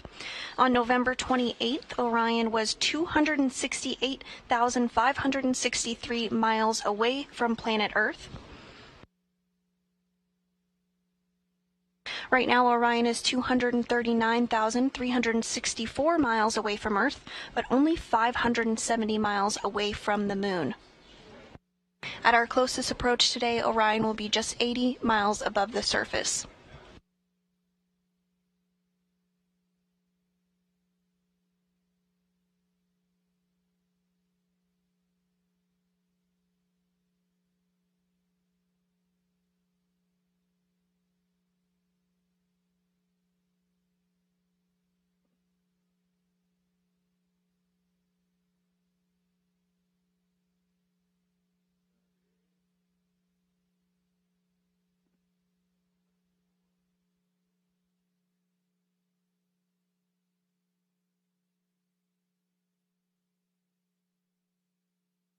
Our next set of events will take place in rapid succession. First, we will lose signal with the Orion spacecraft after as it travels behind the moon.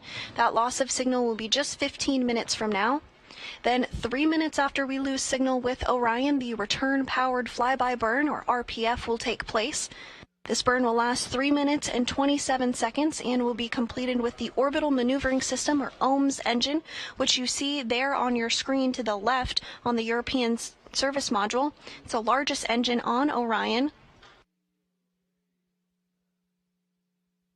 And today's 3 minute and 27 second burn will be the longest burn that the OMS engine will have completed on the mission so far.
And we're continuing to get some great views of the lunar surface as we fly just 500 miles overhead.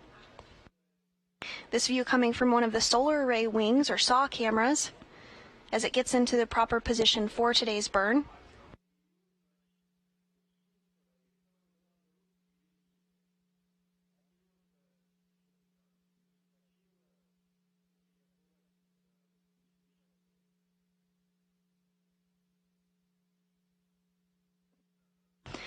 Coincidentally, 8 years ago to the day was the launch of the Exploration Flight Test 1, or EFT-1.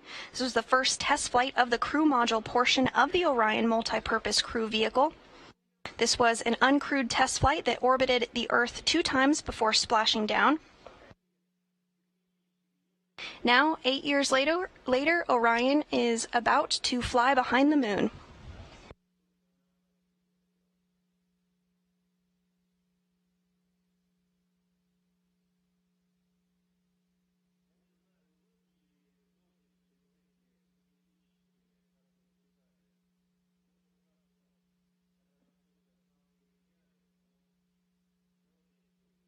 We're 15 minutes away from today's burn.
We're now 13 minutes away from today's return-powered flyby burn. Orion is 365 miles above the lunar surface, traveling at a speed of 4,963 miles per hour.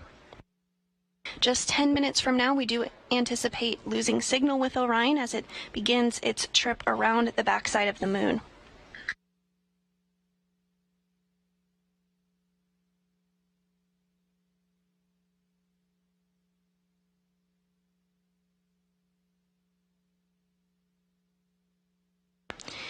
On the bottom of your screen in the left there, you can see the solar array as it begins to move into place.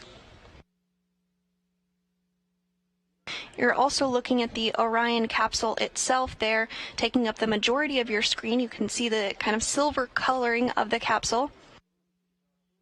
This is the portion that when we have a crew on board as part of Artemis 2 that they will be living and working in during their trip to the moon and beyond.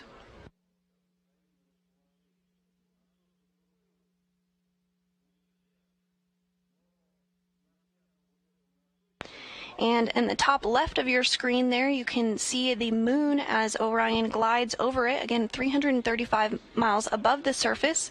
But at the closest approach during today's return-powered flyby burn, Orion will be just 80 miles above the lunar surface.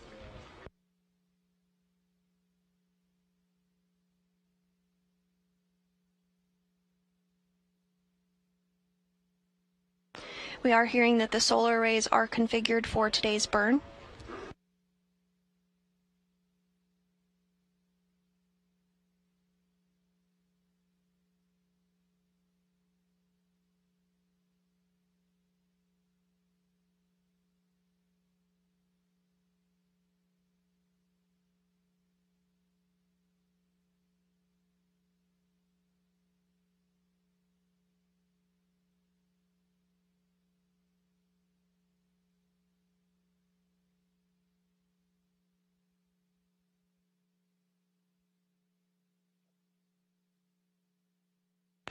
Orion is now moving to the proper burn attitude. We're now 10 minutes and 30 seconds away from the start of today's 3-minute and 27-second burn. And we expect to lose signal with Orion in 8 minutes.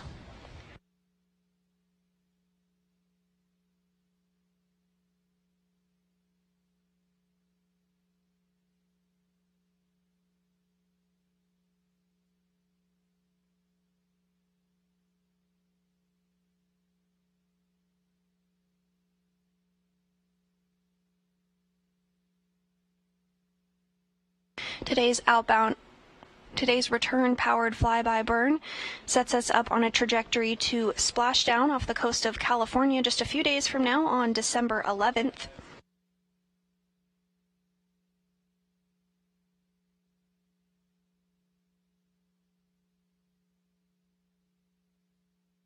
And you were seeing some thruster firings there as Orion maneuvers to the proper attitude for today's burn.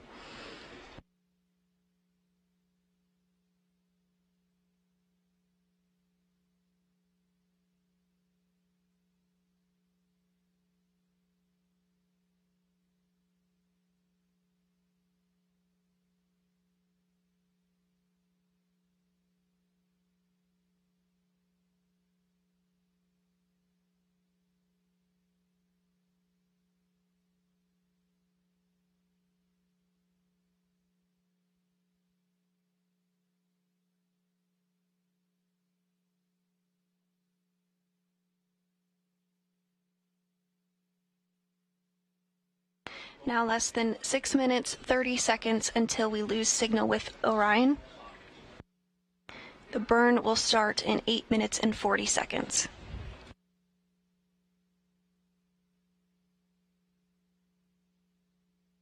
Orion is currently 253 miles above the lunar surface.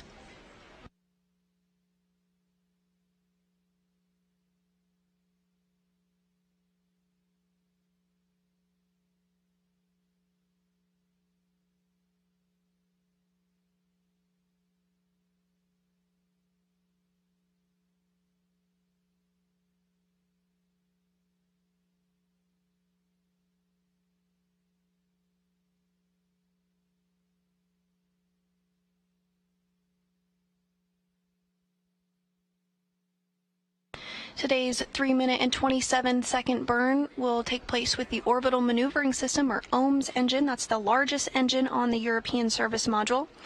Today's burn will change the velocity of the spacecraft by 960 feet per second during its 3-minute, 27-second burn.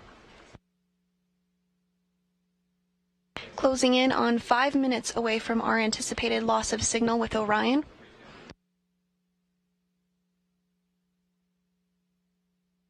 We will not have signal with Orion because the moon will be blocking out the signal to the Deep Space Network. However, when we swing back around on the other side of the moon, we do anticipate to regain those communications.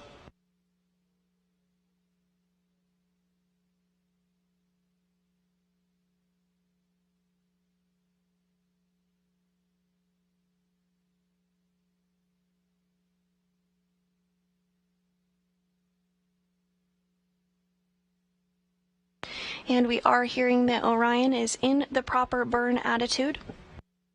6 minutes and 40 seconds away from the start of today's 3-minute 27-second burn. Just 4 minutes until today's loss of signal.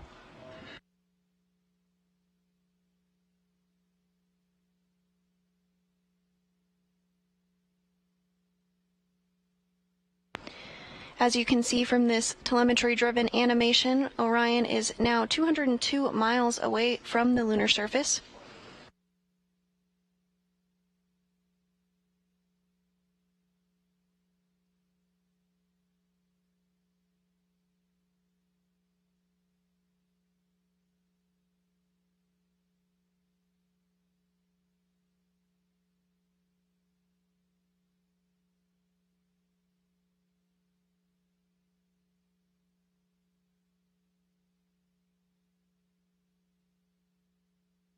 And you're looking at a live view inside the White Flight Control Room here at the Johnson Space Center in Houston, Texas.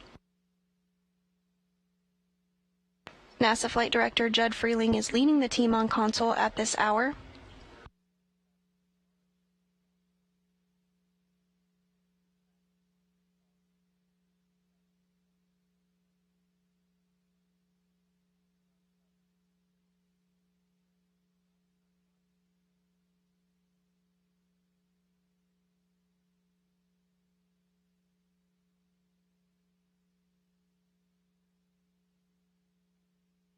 We were tracking a loss of signal about 2 minutes and 40 seconds from now, but we are hearing that we did get that loss of signal a little earlier than expected, but that is to be anticipated from time to time.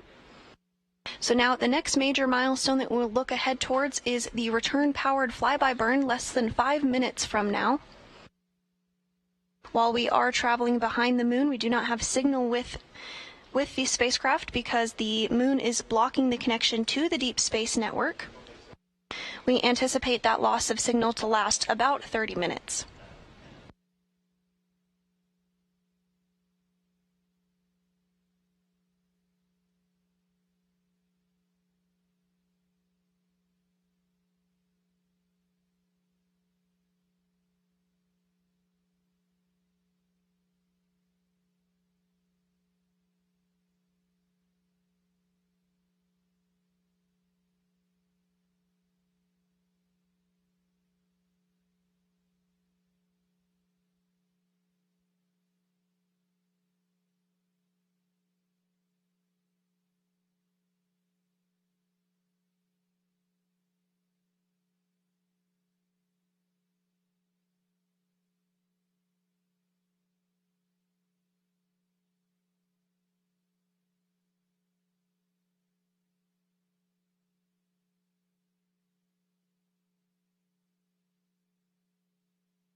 And our counterparts here in this shot here in the European Space Agency Control Center in Noordwijk in the Netherlands.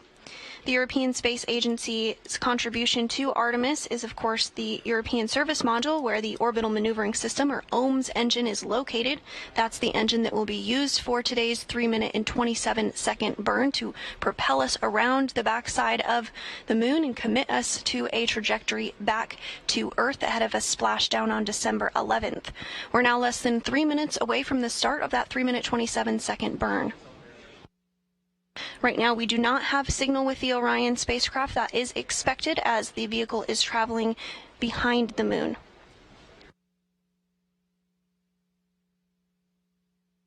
This loss of signal will last about 30 minutes. And as Orion comes back around the other side of the moon, we will be able to regain communications with the vehicle.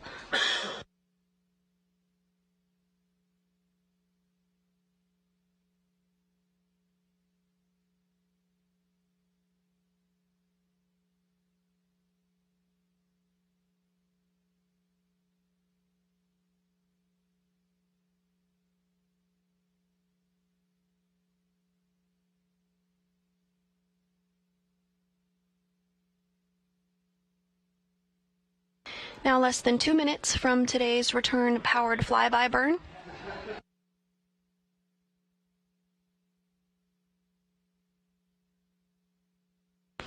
And you do see the team here in Mission Control stand up and stretch their legs right now. Oftentimes they'll use this time to catch a quick break while the vehicle is in the loss of signal period. Again, today's loss of signal is expected to be about 30 minutes in length.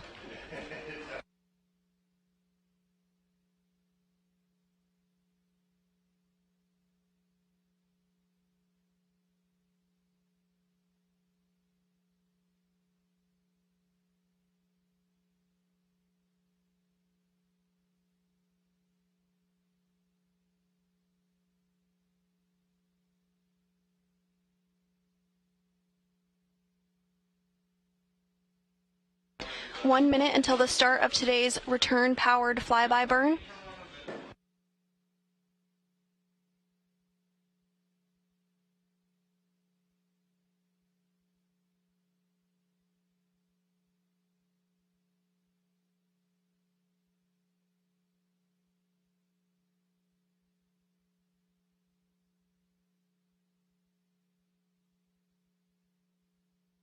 "30 seconds until the start of today's 3-minute, 27-second long burn, committing Orion to a return home."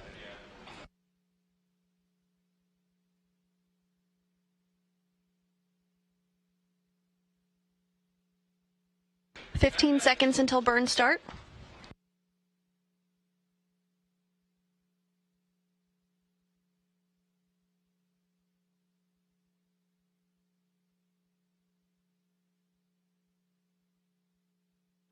And we do expect the burn to be underway. Again, this is a 3-minute, 27-second long burn.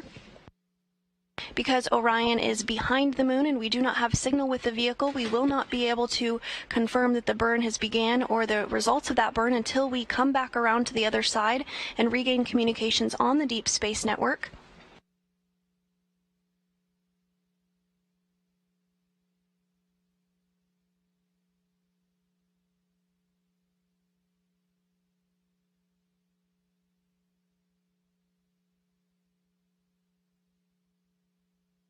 Today's burn is being completed with the Orbital Maneuvering System, or OMS engine. That's the largest engine on the bottom of the European Service Module.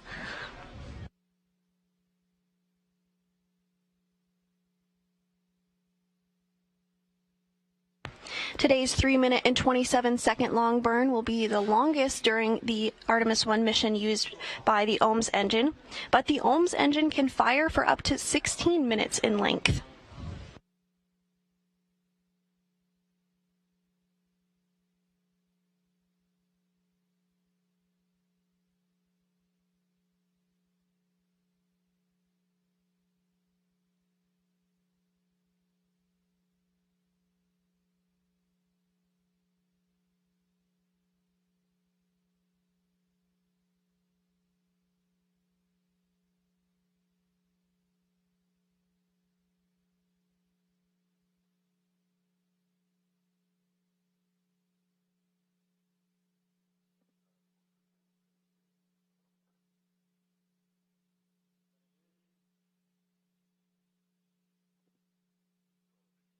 Now approaching the 2-minute mark into today's return-powered flyby burn, 1 minute and 27 seconds remaining.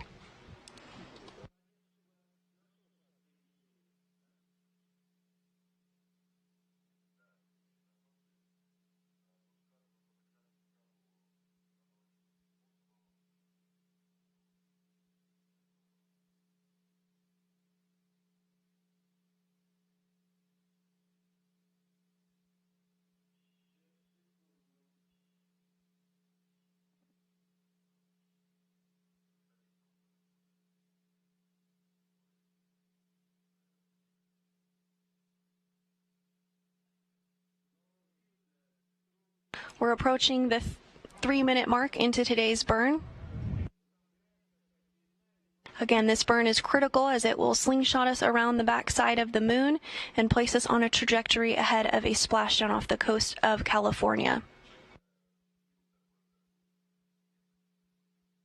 3 minutes into the burn, 27 seconds remaining.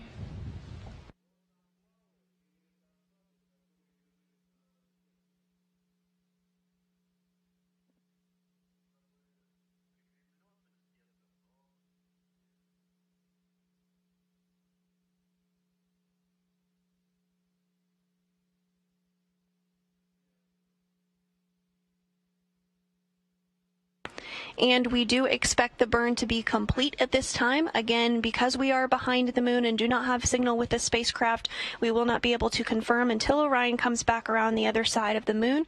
We are anticipating that acquisition of signal about 24 minutes and 45 seconds from now.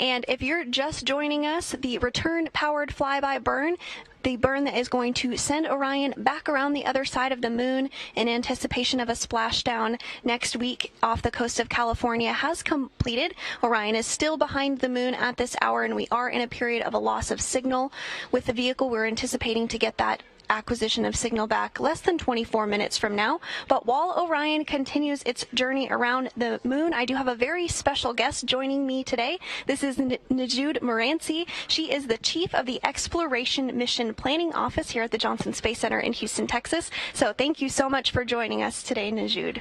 Thank you. Glad to be here. Super special to be here for RPF. Yeah, absolutely. It's an exciting moment indeed. This burn really commits Orion to a return journey home. But before we talk about that, I do want to talk a little bit about some of the work that your group is doing as part of the Artemis program. Now, this is an uncrewed test flight of the Orion spacecraft, but there's other components of Orion, including some robotics work that your group is working on. Can you talk a little bit about that and how it helps contribute to Artemis? Yeah, there's a lot of different components to the Artemis as an enterprise, right? You know, Orion, SLS, this is our crewed vehicle to the moon, but we're also working on systems like commercial lunar payload service, which is delivering science payloads to the moon very soon, in the next year or so, hopefully starting those launches. And that's really the precursor for all of the logistics and the elements we're going to need as we build out a whole exploration enterprise on the surface of the moon. That's great. I'm looking forward to seeing those land soon. And another aspect of your group is astromaterials. So during Apollo, many lunar samples were brought back to study, but during Artemis, we're going to be landing in a different location on the lunar south pole. So how will our studies be different, and what will we be looking for this time around? Yeah, part of our directorate includes the astromaterials and the curation of those materials. So all of the Apollo samples that came home came here to Johnson Space Center, and we have a dedicated facility that maintains them, manages the samples to send out to the science community for investigations. And that will also happen, they already do that for other samples, like the comet samples that come back from Hayabusa and Genesis. And as we bring Artemis samples home, they'll also be managing those and curating them. And really some of the advances in the science and measurements that we can make today that we did not have in Apollo are already getting prepared. Great. And the very last thing I wanted to chat with you about today was the moment we've all been waiting for today, the return-powered flyby burn that occurred just 7 minutes and 9 seconds ago. So you had talked a little bit about this burn and why the timing of it was important on a Twitter post that you had shared. So can you talk a little bit more about that for the folks who maybe didn't see that? Yeah, so all of the burns are very well calculated for specific reasons. So these burns have to be executed within moments of the timing. But really what it's doing is it's timing the return trip to Earth and then targeting so that when Orion travels behind the Earth, that's when the Pacific Ocean will be underneath the entry corridor. So we're targeting for a very thin slice of atmosphere, and that's where we do our aero capture. So the atmosphere actually slows Orion down, and we need to make sure all of that is set up precisely so that we can enter the atmosphere while the Pacific is where the entry targeting is, so that we can be landing right where the recovery forces are. So there's a lot of calculations that go into it by the wider trajectory team, but this is truly our deorbit burn. So we are doing a major maneuver right now which targets our entry in 6 days. Great. Thank you for talking through that a little bit more. Again, that burn occurred 8 minutes ago, and once we acquire signal and we come back around on the other side, we'll be able to know if that burn was successful. We're looking ahead of that acquisition of signal now 20 minutes from now. But thank you so much, Najud, for taking some time. I know you're very busy, so I really appreciate you taking a few minutes to chat with us. Thank you for having me. Like I said, it's really important what is going on, and I'm really excited to see this burn be successful for the conclusion of the mission. Absolutely.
We're now 17 minutes and 45 seconds away from the anticipated acquisition of signal following today's return-powered flyby burn, which took place about 11 minutes ago. That burn was 3 minutes and 27 seconds and committed us back to a return trajectory, headed back to planet Earth, where Orion will complete its 25-and-a-half-day test flight mission around the moon and beyond.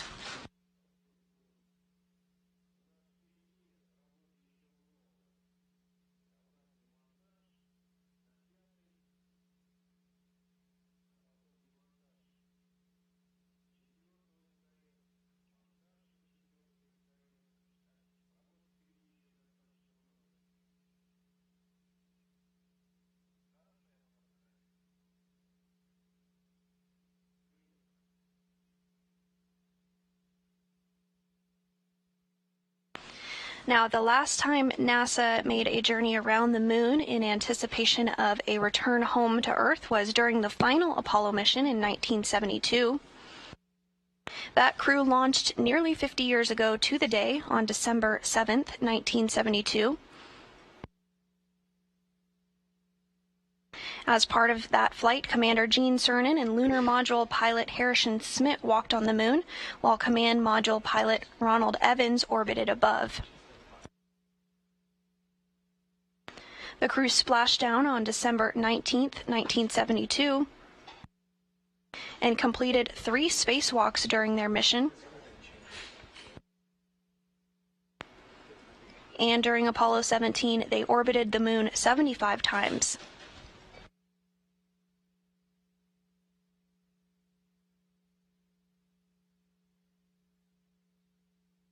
Now less than 15 minutes until we expect to regain communication with the Orion spacecraft.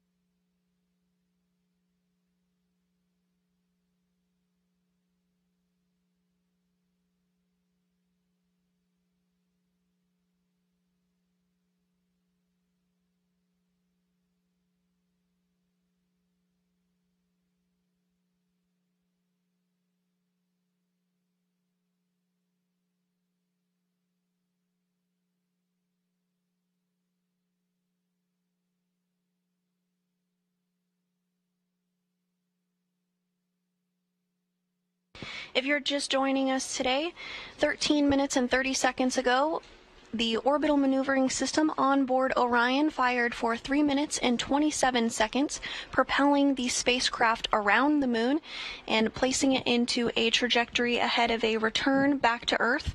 Orion will splash down on December 11th, completing a 25-and-a-half-day uncrewed test flight in which it broke the longest distance from Earth by a human-rated spacecraft meant to return back to Earth. At its furthest point from Earth, Orion was 268,563 miles from our home planet.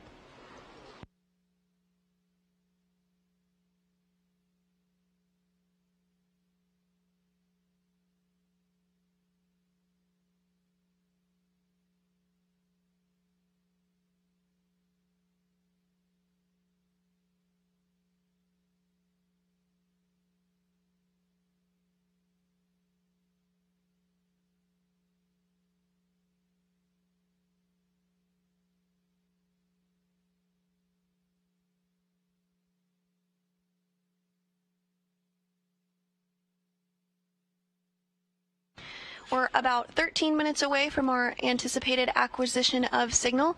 As Orion flies around the backside of the moon, let's take a look back at what has gotten us to this point so far.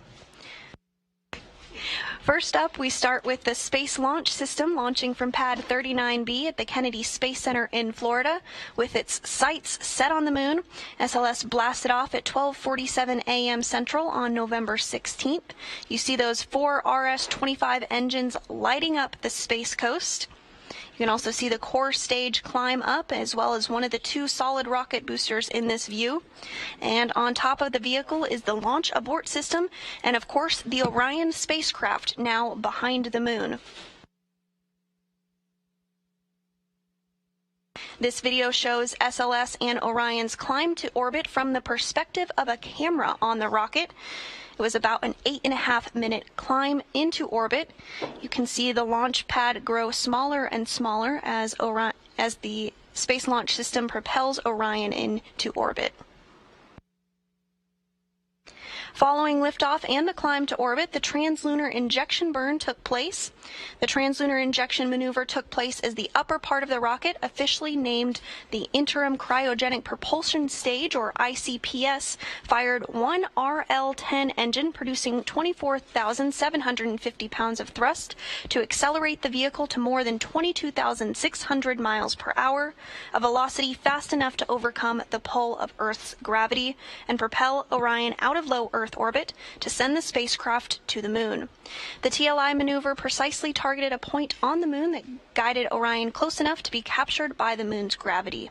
Now, right after that TLI burn, the interim cryogenic propulsion stage separated from Orion, and you do see that here in the video as it drifts further away from the spacecraft. Later that day, we received our first imagery of Earth, as well as completed the first checkout of the Orbital Maneuvering System, or OMS engine. All went smoothly, and that Orbital Maneuvering System engine was used just 17 minutes ago for the return-powered flyby burn, which lasted 3 minutes and 27 seconds. Several days later, on November 21st, Orion performed the outbound-powered flyby burn, also with that orbital maneuvering engine. This is the sister to the return-powered flyby burn. The orbital maneuvering burn sets us up in a trajectory to head out to deep space. The return-powered flyby burn sets us up on a trajectory to return back home. This video shows Orion as it approached the moon for this burn.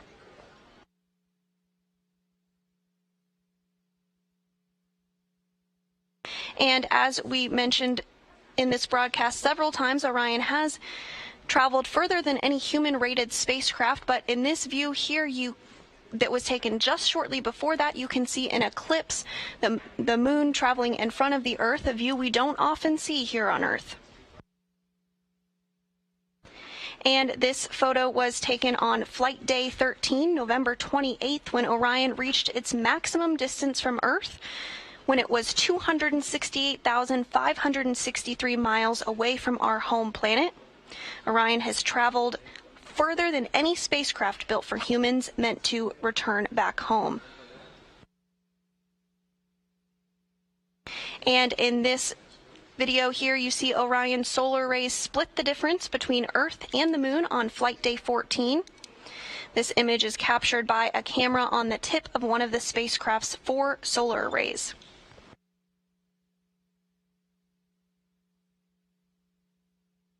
And just last week, on December 1st, the distant retrograde departure burn occurred, which placed Orion in a trajectory to exit the distant retrograde orbit and head back toward the Moon ahead of today's return-powered flyby, which occurred just 19 minutes 15 seconds ago. In this view here, you can see the solar arrays, gimbal, as well as a Earth in the almost center of your screen there. So as you can see, Orion has had a busy journey in its 20 days of the mission so far, but it's not finished yet. We have about 5.5 days to go until splashdown. But today's return-powered flyby burn was the first step in getting us to the splashdown point. That burn commits us to returning home.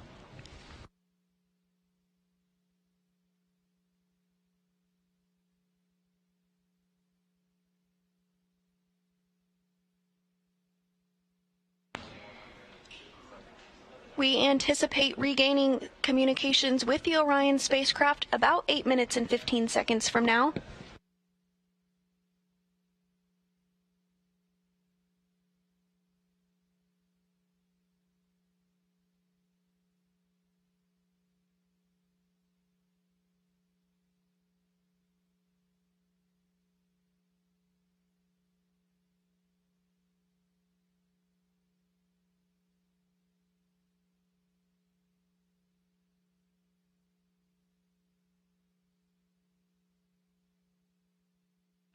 You're looking at a view inside Mission Control Houston. This is the white flight control room.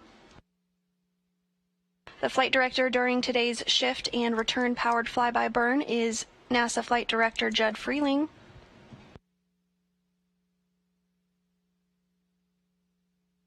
You do see a few of the console positions looking a little empty.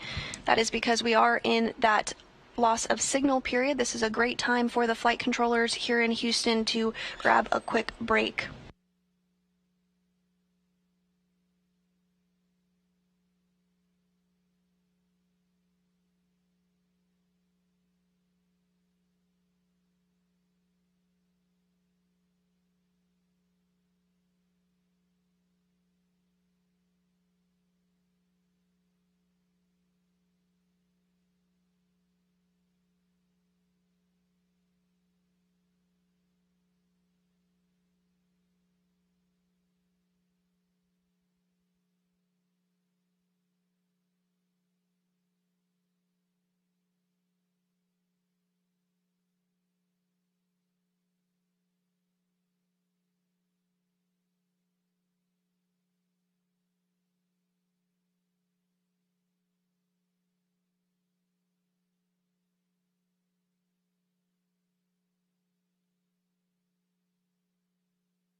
Today's return-powered flyby burn occurred 22 minutes and 45 seconds ago. That burn utilized the Orbital Maneuvering System, or OMS engine, on board the Orion spacecraft. At this time, the Orion spacecraft is continuing to make its way behind the backside of the Moon, and we do not have signal with the vehicle. However, we do anticipate connecting with the vehicle now less than 5 minutes and 30 seconds from now. The reason we do not have communication with the vehicle is because when we are behind the Moon is blocking the signal to the Deep Space Network.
We're now less than 4 minutes away from our anticipated acquisition of signal with the Orion spacecraft, which is currently traveling behind the moon following the return-powered flyby burn. This burn commits Orion to returning back to planet Earth.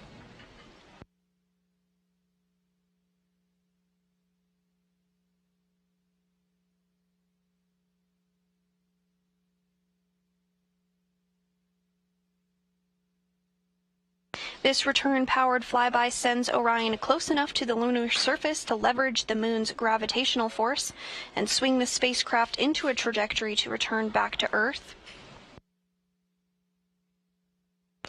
Now, just before the burn began 25.5 minutes ago, Orion did complete its closest approach to the moon, at which point it was just under 80 miles away from the lunar surface.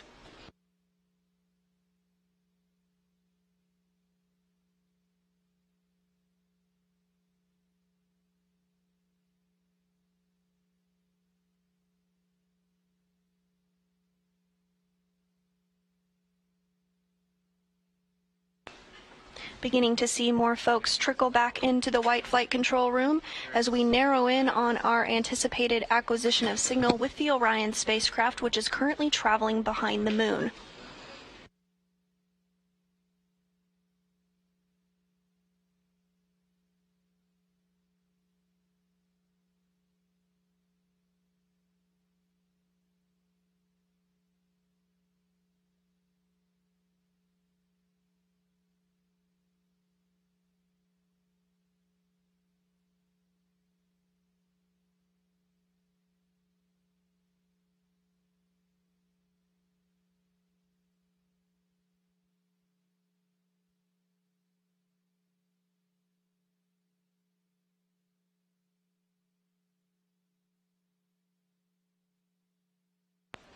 Now 1 minute and 30 seconds away from our anticipated acquisition of signal with the Orion spacecraft.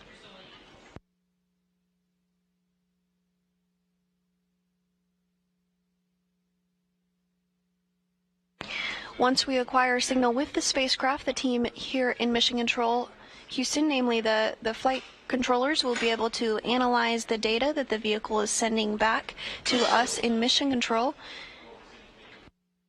With that data, they'll be able to analyze if the burn was successful. Less than 1 minute away from our anticipated acquisition of signal with the Orion spacecraft.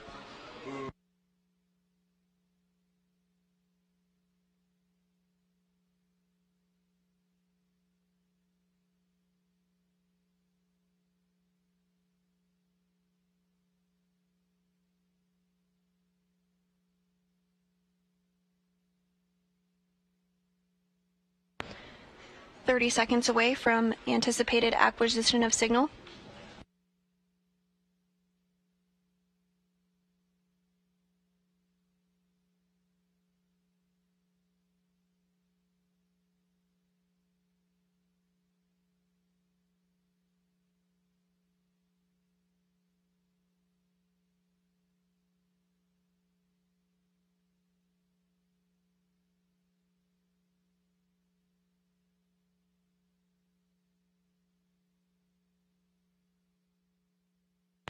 And we are standing by for acquisition of signal with the Orion spacecraft.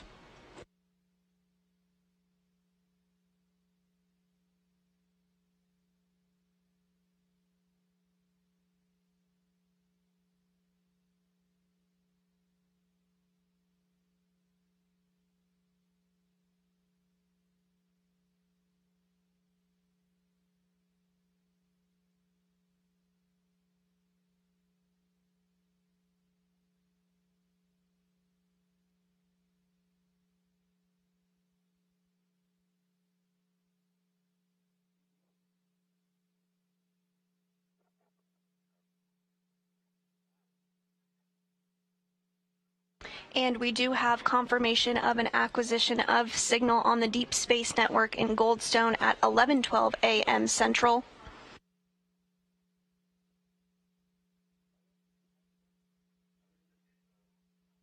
You're getting a view of the lunar surface from Orion's perspective.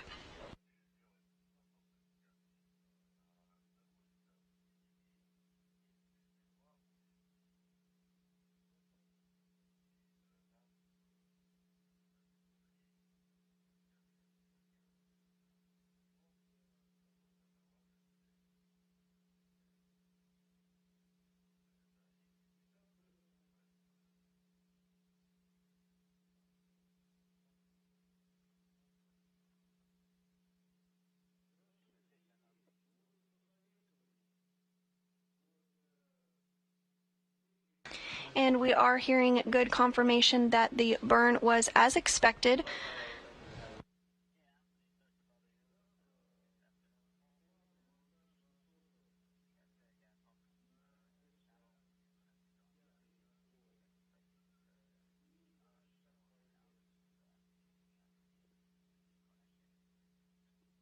If you're just joining us, Orion completed its return-powered flyby burn, which slingshot it around the moon and committed Orion to a return trajectory back to planet Earth, hearing that that burn went smoothly and as expected.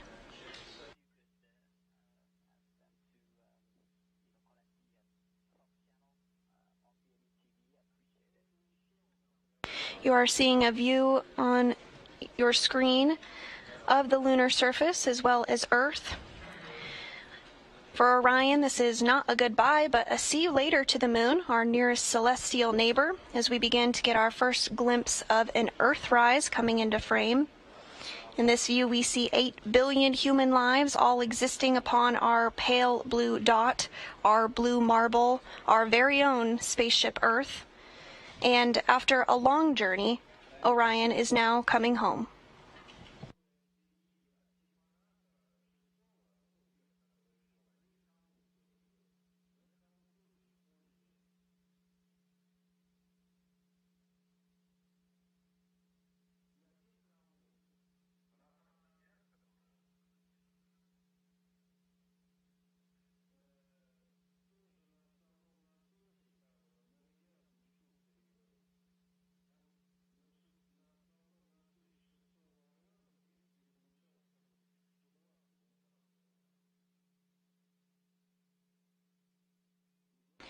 From this view, Orion is 1,277 miles above the lunar surface following its return-powered flyby burn, which sent it around the backside of the moon.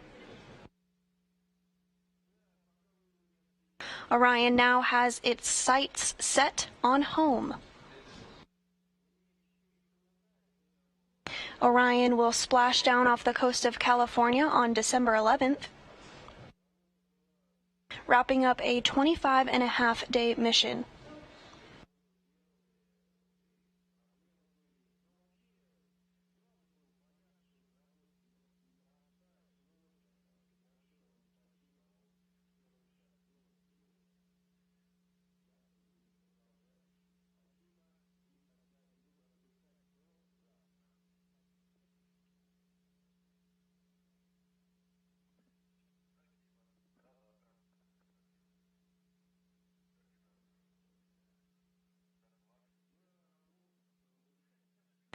This is a view from inside the White Flight Control Room here in Mission Control Houston.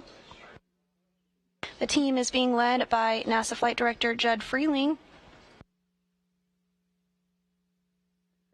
And this view from the Orion spacecraft as it looks to its target, planet Earth, flying over 1,200 miles above the lunar surface. At its closest approach following the return-powered flyby burn, Orion was just 80 miles above the lunar surface.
The next time we see such a view, we will be hearing about it from a crew's perspective during Artemis 2.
Continuing to hear good performance following today's return-powered flyby burn.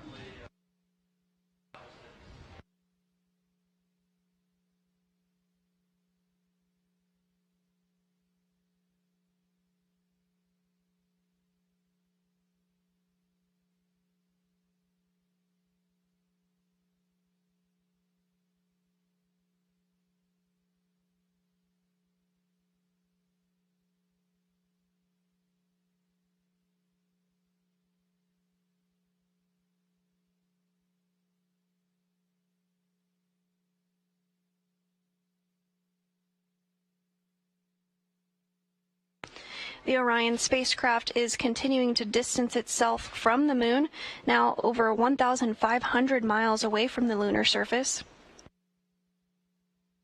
Throughout the course of the next few days, we will see the distance from Earth continue to grow smaller and smaller. Orion is now 242,000 miles away from planet Earth. The spacecraft is moving at a velocity of 2,150 miles per hour.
We're continuing to get some spectacular views from the Orion spacecraft.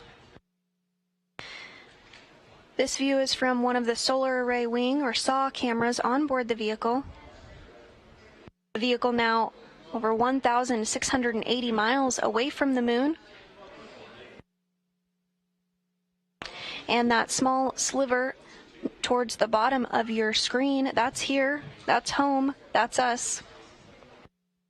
And that is where Orion is headed next.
And with today's return-powered flyby burn now complete, and Orion having completed its closest approach to the moon at a distance of 80 miles above the surface, that will wrap up our coverage for today, but we'll continue to post daily updates about the mission on the Artemis blog at blogs.nasa.gov/Artemis, and we'll also be posting updates on our social media accounts. Later today, we'll have a briefing at 4 p.m. Central where representatives from NASA will discuss today's return-powered flyby, which we hope you'll tune in for. And we'll also be covering Orion's re-entry into Earth's atmosphere and its splashdown live on air next week. But until then, this is Mission Control Houston.